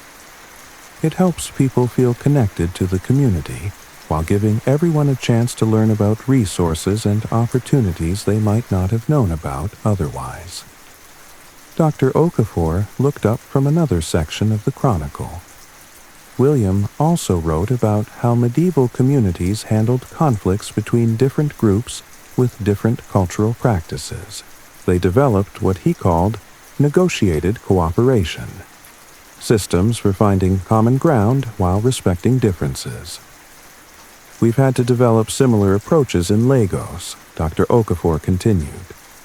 When you have people from different ethnic and linguistic backgrounds moving into the same neighborhoods, you need ways to create cooperation without forcing everyone to abandon their own traditions. Carlos Rodriguez was studying a passage about medieval approaches to dealing with external threats. This is interesting. William wrote that the most successful communities were those that found ways to work with, rather than against existing authorities, while maintaining their independence and self-determination. That's been one of our biggest challenges in Sao Paulo, Carlos explained. We need to create safety networks that reduce violence without appearing to challenge police authority or provide alternatives to criminal organizations. The medieval examples show how communities found ways to cooperate with authorities while maintaining their own organizing capabilities. As the day continued, the group worked through William's Chronicle systematically, identifying principles and practices that had been successfully adapted to contemporary circumstances, as well as historical examples that might provide insights for current challenges. But the most profound moment came when Dr. Mitchell asked a question that had been implicit in all of their work but had never been directly addressed. "Sarah," Dr. Mitchell said, "we've all been successful in adapting medieval organizing principles to contemporary challenges, but what does this tell us about the future of community organizing? Are we rediscovering historical approaches, or are we developing new approaches that happen to have historical precedents?" It was a question that Sarah had been grappling with for months, as she had watched communities around the world successfully implement organizing strategies based on principles that were centuries old. "I think," Sarah replied slowly, "that what we're discovering is that effective community organizing is based on fundamental principles of human social organization that don't change much over time. The specific techniques and technologies change, but the underlying principles remain constant." She gestured to William's Chronicle. Medieval communities had to figure out how to create security, prosperity, and social cohesion using the resources and technologies available to them. We have to figure out how to create security, prosperity, and social cohesion using the resources and technologies available to us. But the basic challenges are the same, and so are the basic principles for addressing them. Mrs. Patterson nodded. "What Sarah is saying makes sense to me. The problems we're trying to solve, crime, isolation, economic insecurity, lack of community, these aren't new problems. People have been dealing with them for centuries. So it makes sense that some of the solutions people developed centuries ago might still be useful today." Dr. Kowalski looked thoughtful.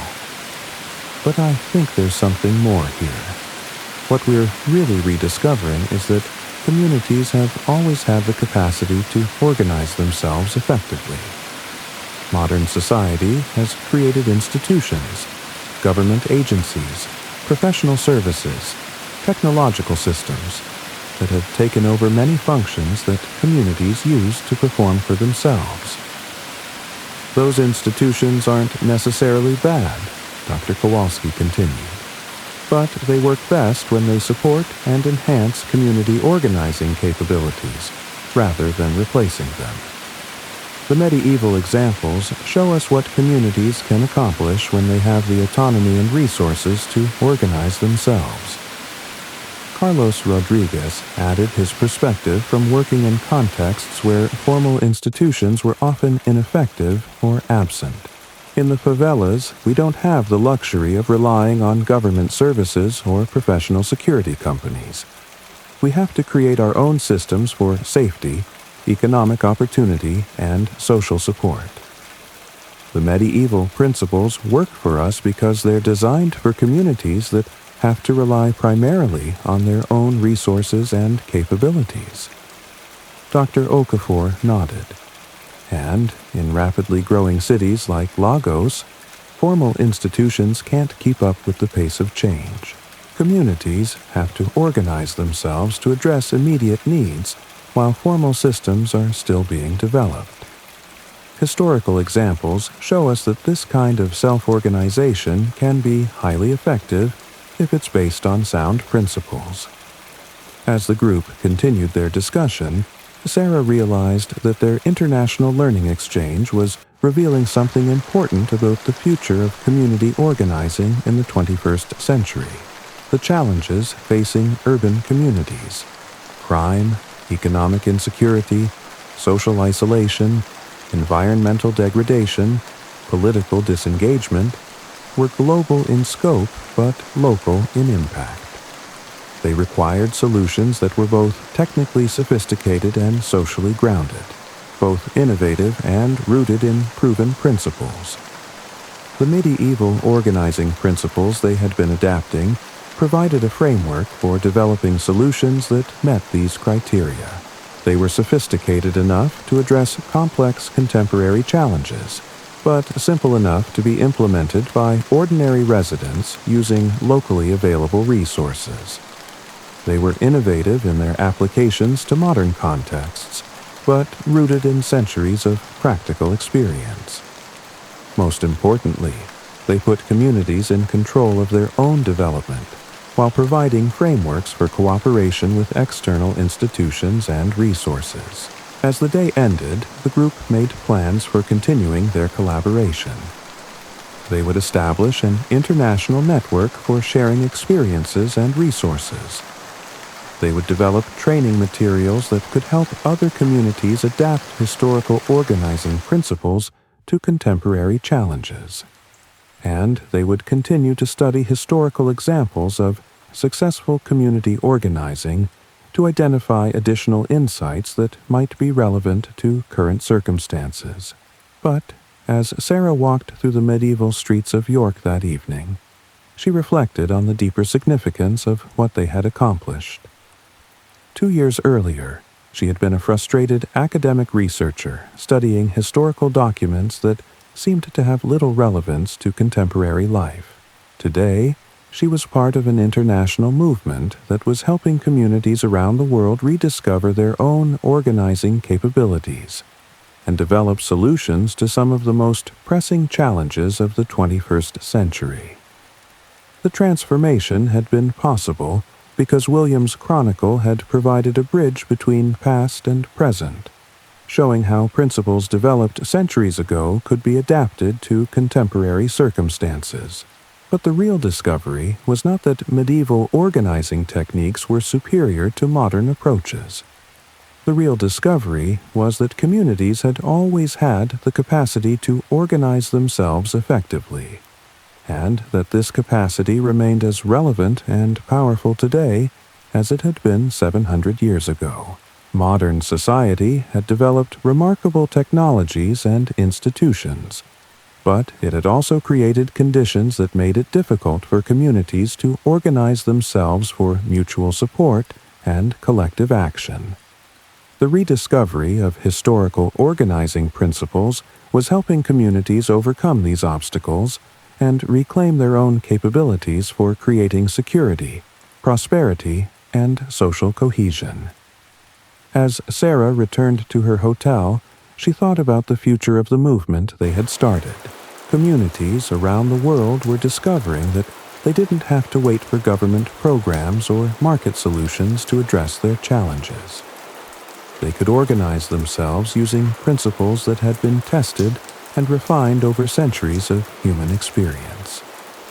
The past, Sarah realized, was not just informing the present, it was helping to create a future where communities would once again be the primary agents of their own development and well-being.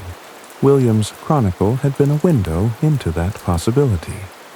But the real work was being done by people like Mrs. Patterson, Maria Santos, Carlos Rodriguez, Dr. Okafor, and hundreds of other community organizers who were proving every day that ordinary people had the wisdom and capability to solve extraordinary problems.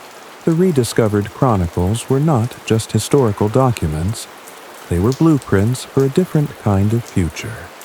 One where communities would be stronger, more resilient, and more capable of adapting to whatever challenges lay ahead. And that future, Sarah knew as she prepared for sleep in the ancient city where it had all begun, was already becoming the present. Tu seras dar. Epilogue. The Chronicle continues. 5 years after discovering William's Chronicle, Sarah Chen received a package from an unexpected source. Inside was a handwritten notebook from Mrs. Patterson, now 89 years old, who had spent the past year documenting the evolution of community organizing in her neighborhood. Dear Dr. Chen, the accompanying letter read, I've been thinking about how William wrote down what he observed in medieval communities so that future generations could learn from their experiences. I thought someone should be documenting what we've learned in our modern communities, so that people in the future can learn from our experiences too. Sarah opened Mrs. Patterson's notebook and found detailed observations about how community organizing had evolved on Oak Street over the past 5 years. The elderly woman had documented not just the successes, but also the challenges, adaptations, and lessons learned as residents had continued to develop and refine their organizing approaches. It was, Sarah realized, a contemporary chronicle that would someday be as valuable to future researchers as William's medieval manuscript had been to her. The cycle was continuing. Each generation was learning from the past, adapting those lessons to present circumstances, and documenting their experiences for future generations to discover and build upon. The rediscovered chronicles were not just historical artifacts, they were part of an ongoing conversation across time about how communities could organize themselves to create security, prosperity, and social cohesion in an uncertain world. And somewhere, Sarah thought as she began reading Mrs. Patterson's careful observations about 21st century community organizing, a researcher in the year 2750 might discover this notebook and wonder whether its principles might be relevant to the challenges of their own time. The future, she realized with a smile, was always being written by people who remembered the past.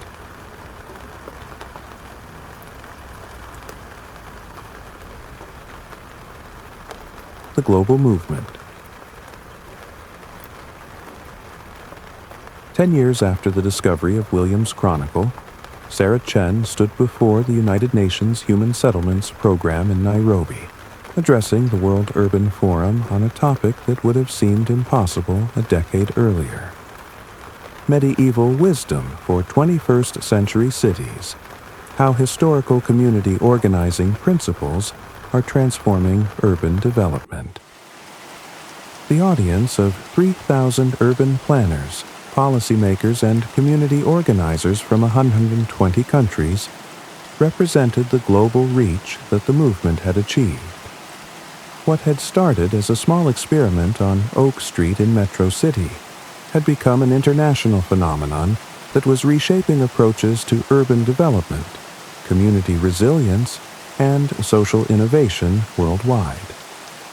But Sarah's presentation began not with statistics or policy recommendations, but with a simple acknowledgement. 10 years ago, I was a frustrated academic who stumbled upon a 700-year-old manuscript that seemed to have nothing to do with modern urban life, Sarah said. Today, I'm here to report that communities in over 50 countries have successfully adapted the organizing principles documented in that medieval chronicle to address some of the most pressing challenges facing cities in the 21st century. She clicked to her first slide, which showed a world map dotted with hundreds of points of light, each representing a community that had implemented medieval-inspired organizing approaches. But this presentation is not really about medieval history or academic research, Sarah continued. It's about the remarkable capacity of ordinary people to organize themselves to create extraordinary solutions to shared challenges. A capacity that exists in every community, in every culture, and in every era of human history. The global expansion. The transformation had been remarkable in both its speed and its diversity. From the original 12 neighborhoods in Metro City, the movement had spread through what organizers called peer-to-peer learning networks. Informal connections between communities that allowed successful organizing approaches to be shared, adapted, and implemented across cultural and geographical boundaries. In Mumbai, slum communities had adapted medieval mutual aid principles to create cooperative enterprises that provided employment, education, and healthcare services to residents who had been excluded from formal economic and social systems. In Detroit, neighborhoods devastated by economic decline had used medieval skill-sharing networks to create urban agriculture cooperatives, tool libraries, and community-controlled renewable energy systems that were making abandoned areas productive and livable again. In Barcelona, citizen groups had combined medieval community integration protocols with digital technologies to create neighborhood assemblies that gave residents direct input into municipal decision-making while maintaining strong local autonomy. In Medellin, communities that had been controlled by criminal organizations had used medieval security principles to create peace territories, areas where residents had successfully established community-controlled alternatives to both criminal violence and heavy-handed police intervention. In Cape Town, township communities had adapted medieval collective problem-solving mechanisms to address water shortages, unemployment, and social tensions through locally developed solutions that combined traditional knowledge with contemporary technologies. Each adaptation had been unique, reflecting local cultures, resources, and challenges, but all had been based on the same fundamental principles that William had documented centuries earlier: that communities could organize themselves effectively for mutual support and collective action if they had appropriate frameworks, adequate resources, and sufficient autonomy. The academic revolution. The success of community-based organizing had also transformed academic approaches to urban studies, community development, and social policy research. Universities around the world had established community organizing studies programs that combined historical research with contemporary practice, training students to work with communities to adapt proven organizing principles to current circumstances. The methodology that Sarah had pioneered, using historical examples as frameworks for contemporary community organizing, had been applied to other areas of social innovation. Researchers were studying historical examples of sustainable agriculture, cooperative economics, conflict resolution, and environmental management to identify principles that might be relevant to contemporary challenges. But perhaps most significantly, the relationship between academic researchers and community organizers had been fundamentally transformed. Instead of researchers studying communities as objects of investigation, they were working with communities as partners in developing and testing solutions to shared challenges. Dr. Maria Santos, who had completed her PhD in community organizing studies while continuing to coordinate immigrant support networks in Metro City, exemplified this new approach. The medieval chronicles taught us that communities have always been sites of innovation and knowledge production, Dr. Santos explained in her dissertation defense. Academic institutions can support and document community organizing, but they cannot replace the knowledge that communities develop through their own experience and practice.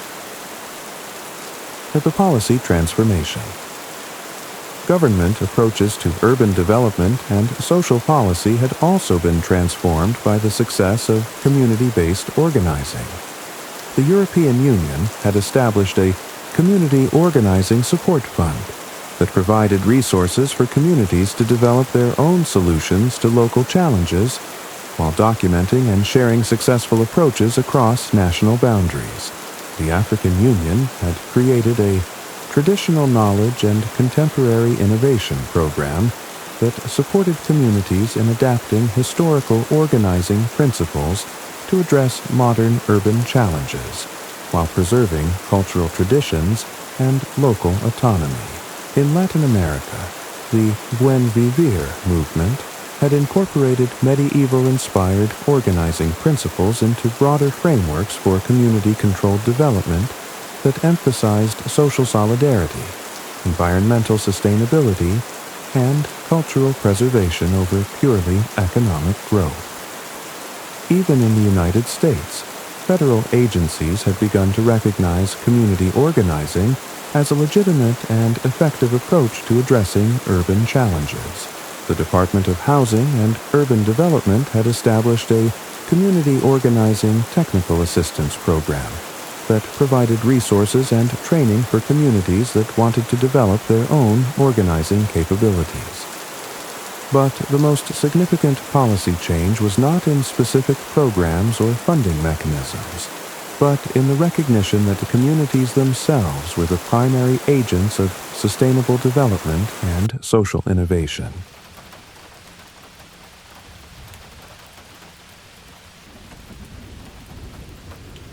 The technological integration. One of the most interesting developments had been the integration of medieval organizing principles with contemporary digital technologies. Communities around the world had discovered that social media, mobile communications, and digital platforms could enhance rather than replace traditional organizing approaches. The key was using technology to strengthen rather than substitute for face-to-face relationships and local knowledge. In Seoul, neighborhood groups had created digital commons platforms that combined medieval skill-sharing principles with contemporary sharing economy technologies, allowing residents to exchange services, tools, and knowledge through systems that strengthened rather than commodified social relationships. In Amsterdam, communities had developed participatory sensing networks that used mobile technologies to monitor environmental conditions, public safety, and community well-being through systems that were controlled by residents rather than external authorities. In Mexico City, earthquake recovery efforts had combined medieval mutual aid principles with digital coordination tools to create community-controlled disaster response systems that were more effective than government or NGO programs. The pattern was consistent. Technology worked best when it was embedded in strong social relationships and controlled by communities, rather than serving as a substitute for community organizing.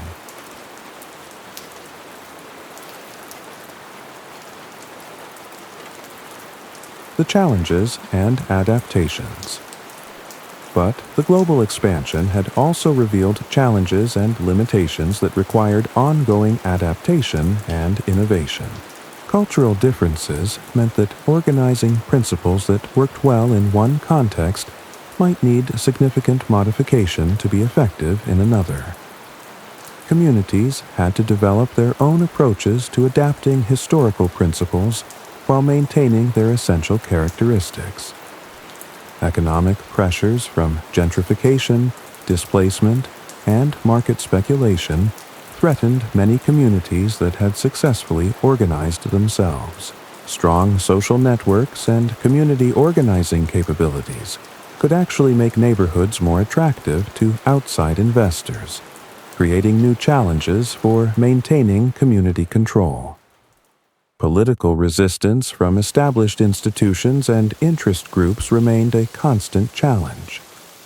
Successful community organizing often threatened existing power relationships and economic arrangements, leading to efforts to co-opt, regulate, or undermine community-controlled initiatives. But communities had proven remarkably adaptive in addressing these challenges, often by combining medieval organizing principles with contemporary strategies for political advocacy, economic development, and cultural preservation.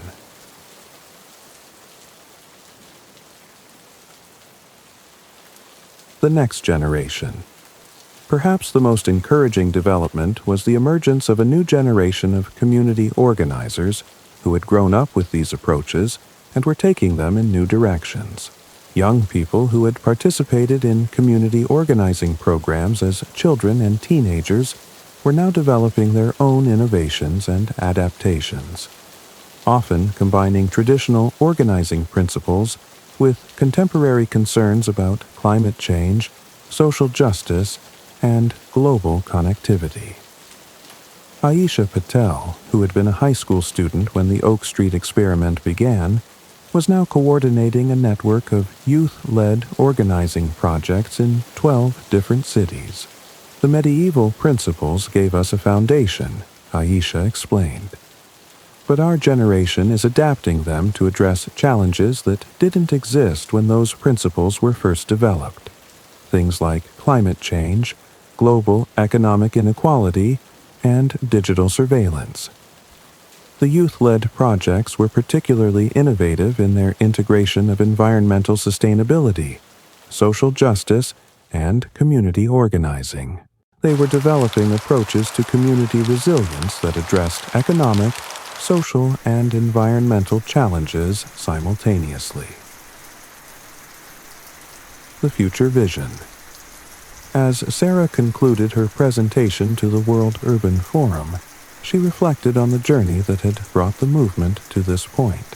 What we've learned over the past 10 years is that the principles documented in William's medieval chronicle were not unique to medieval communities or European cultures, Sarah said. They represent universal principles of human social organization that can be found in successful communities throughout history and across all cultures.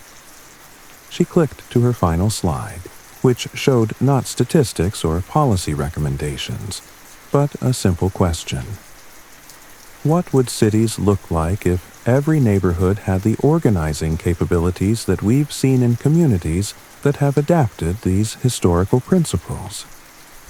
Imagine cities where every neighborhood had strong social networks that provided mutual support and collective security, where residents had the skills and resources to address local challenges through their own organizing efforts, where communities controlled their own economic development and maintained their own cultural traditions while participating in broader urban systems. Sarah paused to let the vision sink in. This is not a utopian fantasy. It's a practical possibility based on approaches that have been tested and refined in hundreds of communities around the world. The question is not whether communities can organize themselves effectively. We know they can. The question is whether our institutions and policies will support and enhance community organizing capabilities, or continue to substitute professional services and technological systems for the social relationships that make communities resilient and adaptive. The Continuing Chronicle. After her presentation, Sarah was approached by Dr.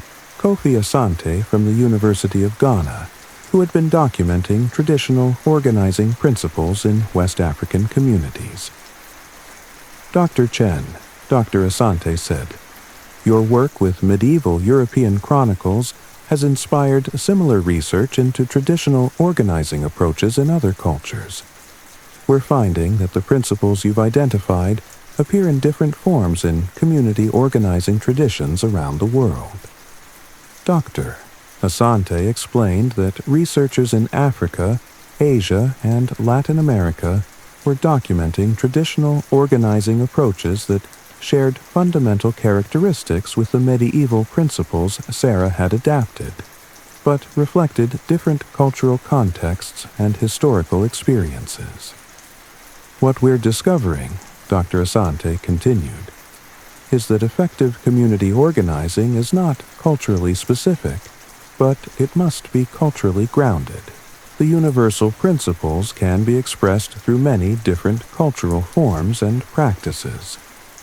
This insight pointed toward the next phase of the movement, developing approaches to community organizing that honored and built upon diverse cultural traditions while sharing universal principles and practical innovations across cultural boundaries. As Sarah flew back to Metro City, she thought about Mrs. Patterson, now 94 years old, and still actively involved in community organizing on Oak Street. The elderly woman had become something of a legend in the movement, representing the practical wisdom and persistent commitment that made community organizing effective. Mrs. Patterson had recently started a new project, working with elementary school students to document the history of community organizing in their neighborhood and develop their own organizing skills through age-appropriate activities. "If we want these approaches to continue," Mrs. Patterson had explained, "we need to make sure that every generation learns not just the techniques, but the values and principles that make community organizing work." The children were creating their own chronicles, documenting their experiences with community organizing and their visions for the future of their neighborhood.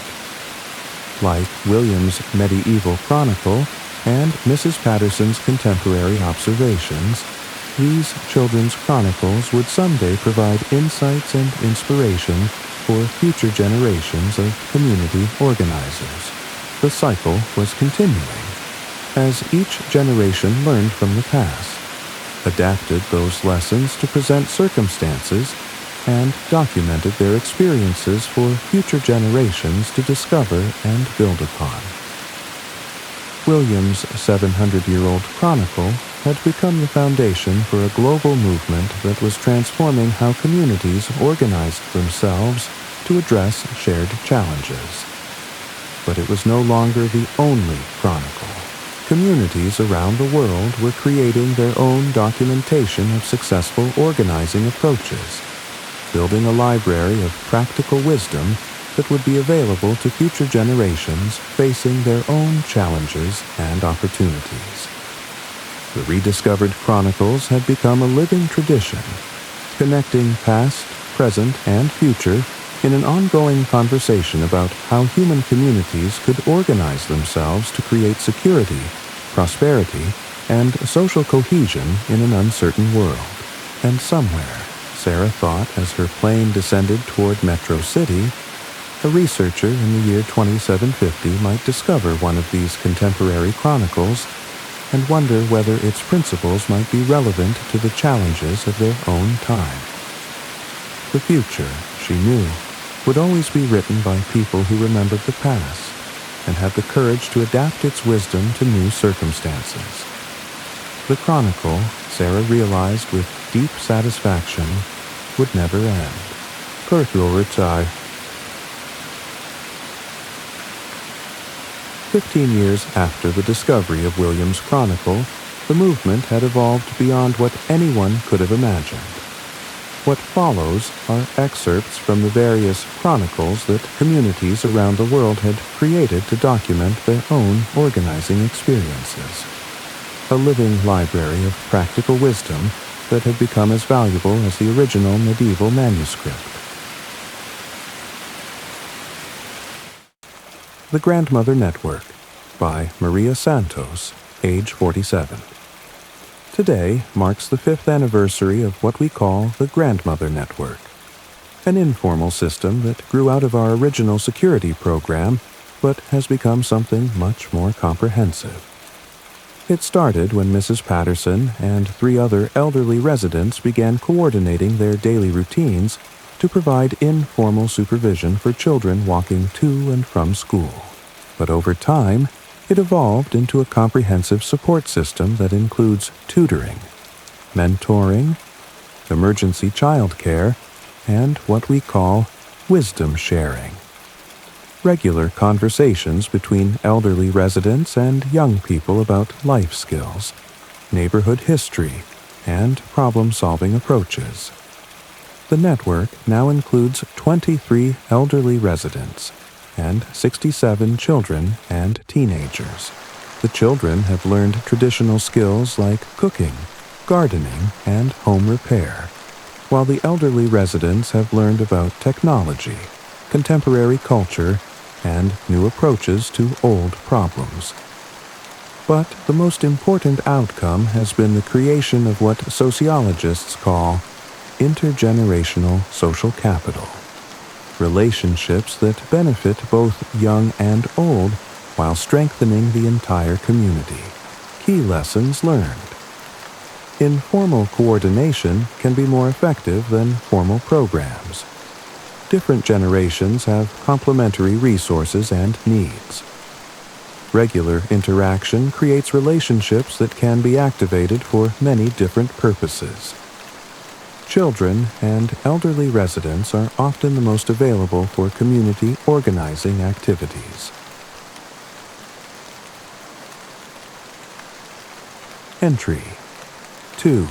The Tool Library Evolution by Robert Martinez, age 34. What started as a simple tool-sharing arrangement among neighbors has evolved into a comprehensive resource commons that includes tools, equipment, skills, and knowledge. The physical tool library now includes over 200 items ranging from basic hand tools to specialized equipment like pressure washers, tile saws, and even a small excavator that we purchased collectively. But the real innovation has been the integration of skill sharing with tool sharing. When someone borrows a tool they've never used before, they're automatically connected with a neighbor who has experience with that tool and is willing to provide instruction or assistance. This has created a learning network that has enabled residents to tackle home improvement projects, start small businesses, and develop new capabilities. The economic impact has been significant. A recent survey found that households participating in the tool library save an average of $200 per year on tool purchases and equipment rentals, while also developing skills that have increased their earning capacity. But the social impact has been even more important. The tool library has created opportunities for neighbors to work together on projects, share knowledge and experience, and develop the kinds of relationships that make communities resilient. Key innovations: combining tool sharing with skill sharing, using project collaboration to build relationships, creating economic benefits that reinforce social benefits, developing maintenance and governance systems that are managed by users.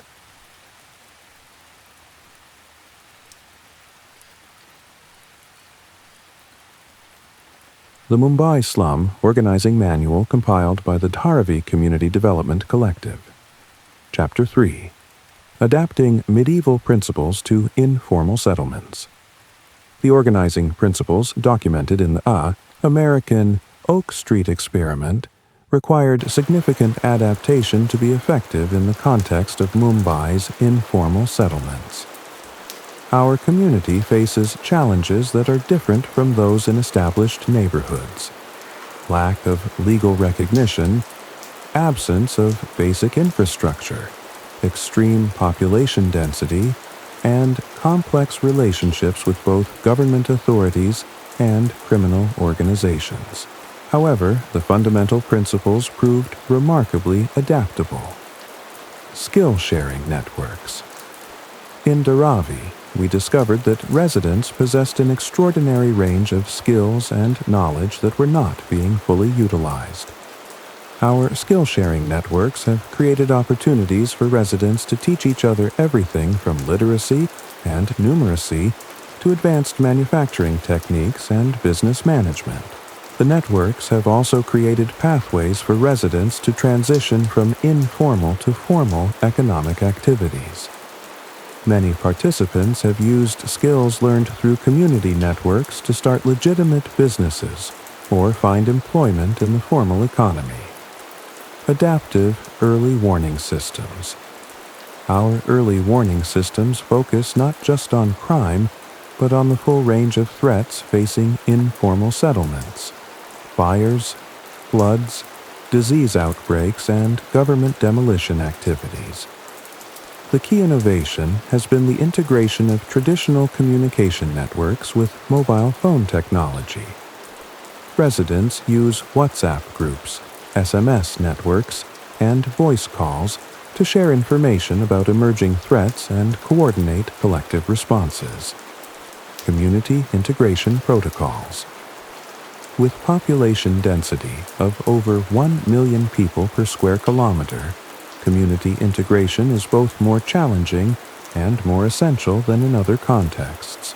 We have developed micro-neighborhood organizing approaches that create manageable social units within the larger settlement. Each micro-neighborhood, typically 5,100 households, has its own organizing structure, but these are connected through overlapping networks that enable coordination across the entire settlement. Collective problem-solving mechanisms. Our problem-solving mechanisms must address both immediate survival needs and longer-term development goals. We have created solution circles that bring together residents with different types of expertise to address specific challenges. Recent successes include developing a community-controlled water distribution system that reduced waterborne illness by 60%.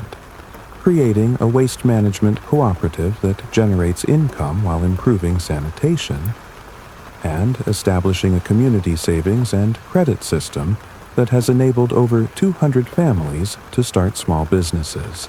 Mutual aid systems. In contexts where government services are absent or unreliable, mutual aid systems are essential for survival. Our systems provide emergency assistance, healthcare support, childcare, and economic assistance during times of crisis. But we have also developed developmental mutual aid, systems that help residents invest in education, skills development, and business creation that can improve their long-term economic prospects. Key adaptations for informal settlement contexts. Organizing must address immediate survival needs while building long-term capacity. Legal and political vulnerabilities require careful attention to relationships with authorities. High population density requires innovative approaches to creating manageable social units. Economic precarity means that organizing activities must generate immediate material benefits.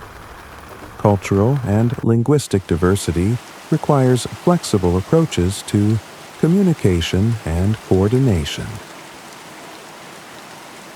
The Detroit Urban Agriculture Chronicles, compiled by the Eastside Growing Collective, Volume 2, From Vacant Lots to Food Sovereignty.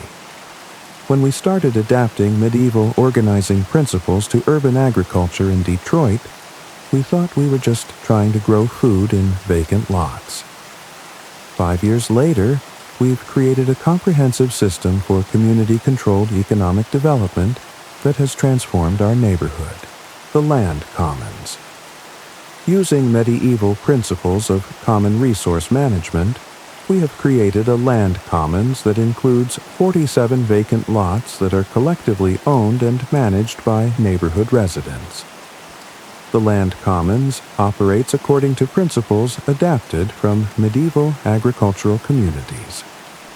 Individual households have responsibility for specific plots, but major decisions about land use, resource allocation, and conflict resolution are made collectively. The system has proven remarkably effective at preventing land speculation while ensuring that community resources are used productively. The Seed and Knowledge Library. Our seed library preserves heirloom varieties, while also serving as a repository for agricultural knowledge and techniques.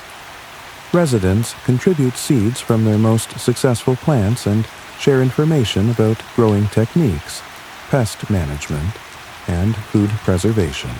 The Knowledge Library has evolved to include information about everything from soil remediation and composting to food processing and marketing. It serves as the educational foundation for our agricultural activities. The Harvest Sharing System. We have created a harvest sharing system that ensures food security for all participants while also generating income for the collective. Individual growers keep the majority of their harvest for personal consumption, but contribute a portion to a common pool that is distributed to households experiencing food insecurity.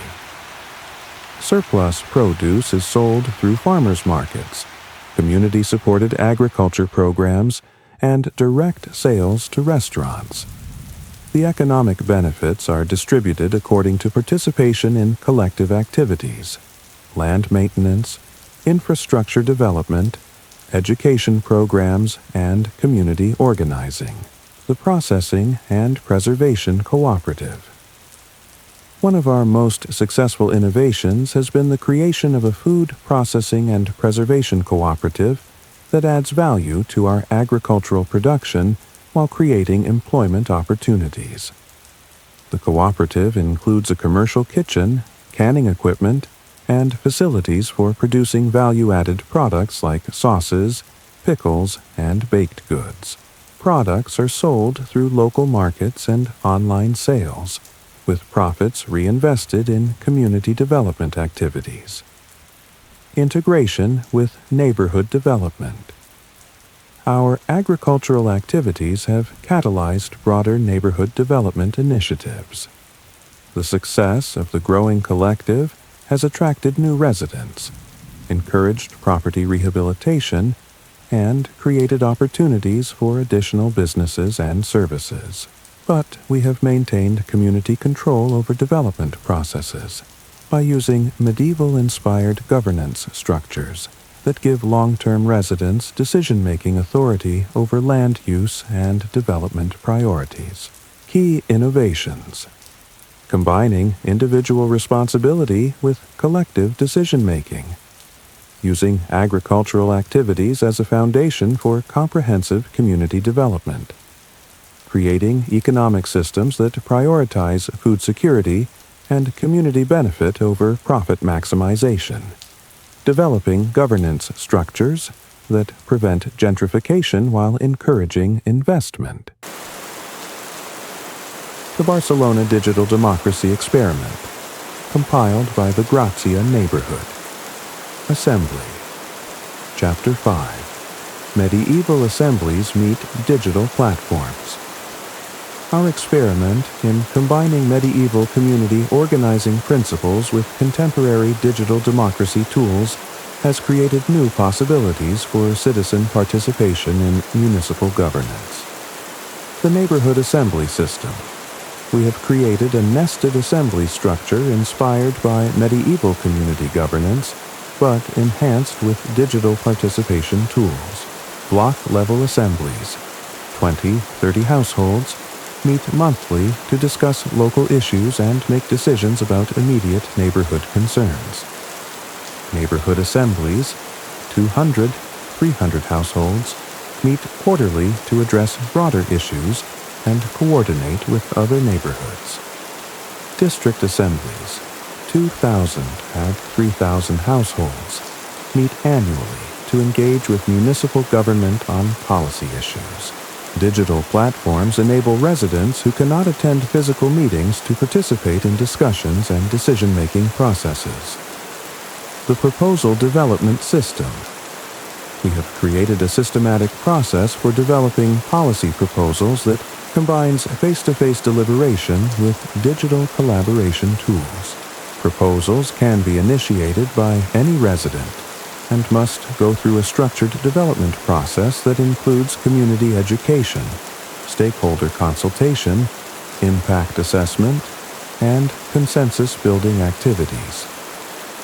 Digital tools enable residents to contribute to proposal development asynchronously and provide feedback on proposals developed by others. The decision-making process. Our decision-making process combines medieval consensus-building approaches with contemporary facilitation techniques and digital voting systems. Complex decisions go through multiple rounds of discussion and refinement before final votes. Digital platforms enable broader participation, while face-to-face meetings ensure that decisions are based on genuine understanding and agreement, rather than superficial polling. Integration with municipal government. We have negotiated formal agreements with Barcelona's city government that give neighborhood assemblies advisory authority over municipal decisions affecting their areas, and binding authority over certain types of local decisions. The system has proven effective at improving the quality of municipal decision-making while increasing citizen engagement and satisfaction with local government.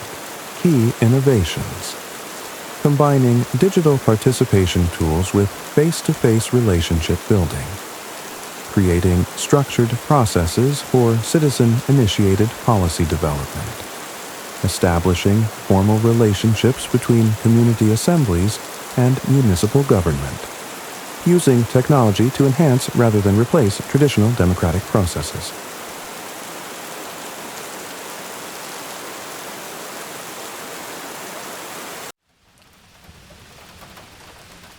The Medellin Peace Territories Documentation, compiled by the Comuna 13 Peacebuilding Collective Report.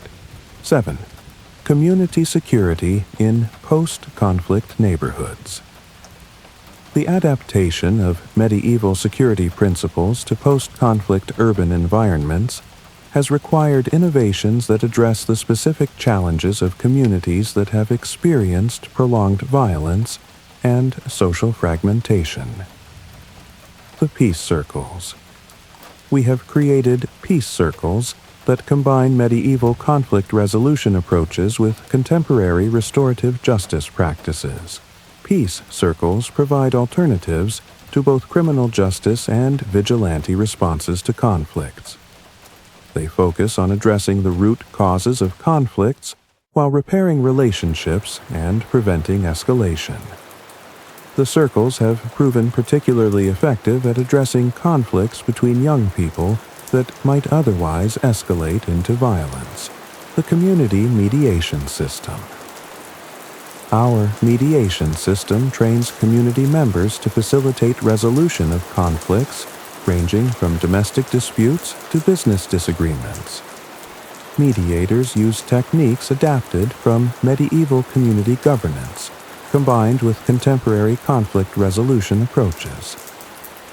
The system has reduced reliance on both police intervention and criminal organization arbitration. The Youth Integration Program. One of our most important innovations has been the development of programs that provide alternatives to criminal organization recruitment for young people. The programs combine skills training, economic opportunities, and mentorship with community organizing activities that give young people meaningful roles in neighborhood development. The Economic Alternatives Network. We have created economic networks that provide legitimate alternatives to criminal economy participation. The networks include cooperative enterprises, skills training programs, and micro-credit systems that enable residents to develop economic opportunities that are not dependent on criminal organizations. The Community Protection System. Our protection system provides security for community organizers and residents who are working to build alternatives to criminal organization control. The system combines traditional security measures with community solidarity approaches that make it difficult for criminal organizations to target individual activists. Key adaptations for post-conflict contexts. Security organizing must address both criminal violence and state violence. Economic alternatives are essential for reducing criminal organization influence. Youth programming is critical for preventing recruitment into criminal activities. Protection systems must be developed for community organizers and activists. Conflict resolution mechanisms must address trauma and historical grievances. The Cape Town. Water Crisis Response Chronicles. Compiled by the Khayelitsha Community Water Collective. Chapter 8. Community-Controlled Resource Management. The 2017-2018 Cape Town water crisis provided an opportunity to test medieval resource management principles under extreme scarcity conditions. Our community's response demonstrated the effectiveness of community-controlled approaches to resource management during crisis situations. The Water Commons System. We created a community-controlled water distribution system that ensured equitable access while encouraging conservation.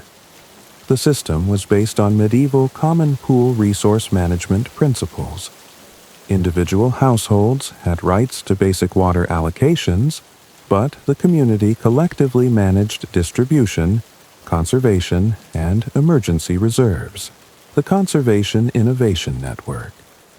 Community members developed and shared water conservation innovations, ranging from simple household techniques to sophisticated greywater recycling systems.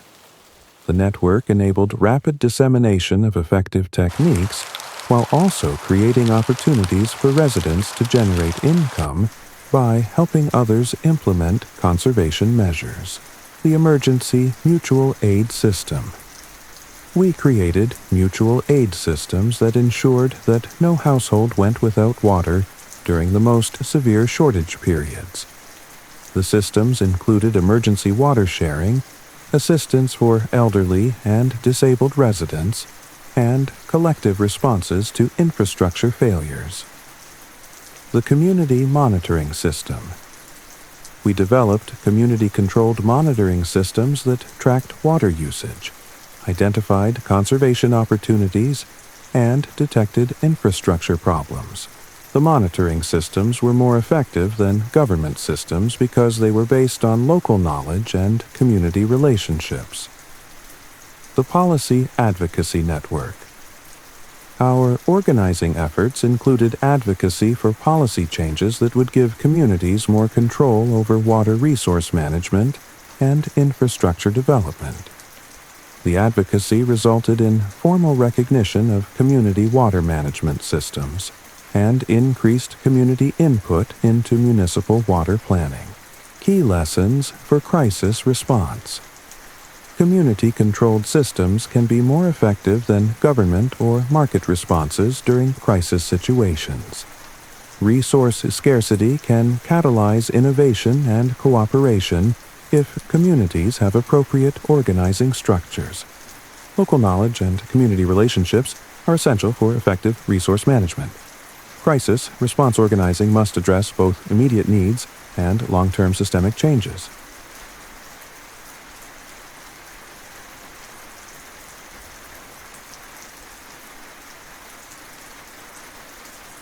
The Global Synthesis. Universal Principles, Local Adaptations. Compiled by the International Community Organizing Research Network. After documenting community organizing experiences in over 200 communities across 6 continents, we have identified universal principles that appear to be effective across all cultural contexts. as well as the types of local adaptations that are necessary for success in different environments. Universal principles. 1.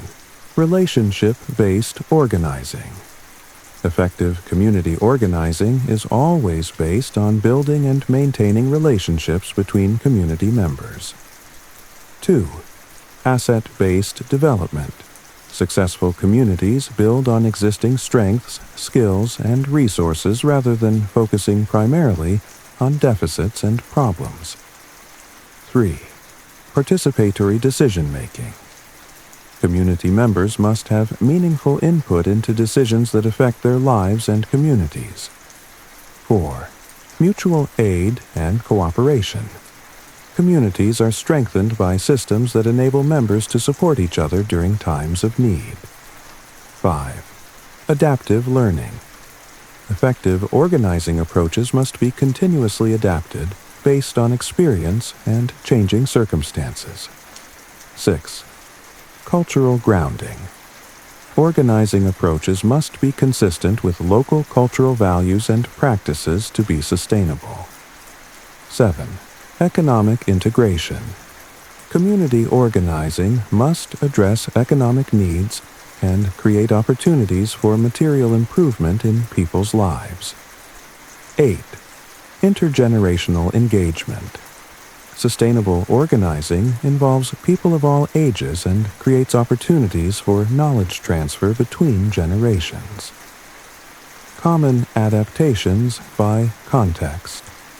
Urban versus rural. Urban organizing tends to focus more on managing diversity and density. Rural organizing tends to focus more on resource scarcity and geographic isolation. Developed versus developing economies. Developed economy organizing often focuses on social isolation and civic engagement. Developing economy organizing often focuses on basic needs and economic development. Stable versus conflict-affected areas. Stable area organizing can focus on long-term development and quality of life. Conflict-affected organizing must address security, trauma, and social fragmentation. Homogeneous versus diverse communities. Homogeneous communities can build on shared cultural practices and values. Diverse communities must develop approaches that bridge cultural differences. The future of community organizing. Based on our global research, we believe that community organizing based on historical principles adapted to contemporary contexts represents one of the most promising approaches to addressing the complex challenges facing communities in the 21st century. The key to continued success will be maintaining the balance between universal principles and local adaptation, ensuring that organizing approaches remain grounded in community relationships and cultural values, while also benefiting from innovations and lessons learned in other contexts. The chronicles compiled by communities around the world represent a growing library of practical wisdom that will be invaluable for future generations of community organizers. Like William's medieval chronicle, these contemporary documents demonstrate that ordinary people have the capacity to organize themselves to create extraordinary solutions to shared challenges. The future of community organizing lies not in standardized programs or professional management, but in supporting communities to develop their own organizing capabilities, while sharing knowledge and resources across cultural and geographical boundaries. The Chronicle continues.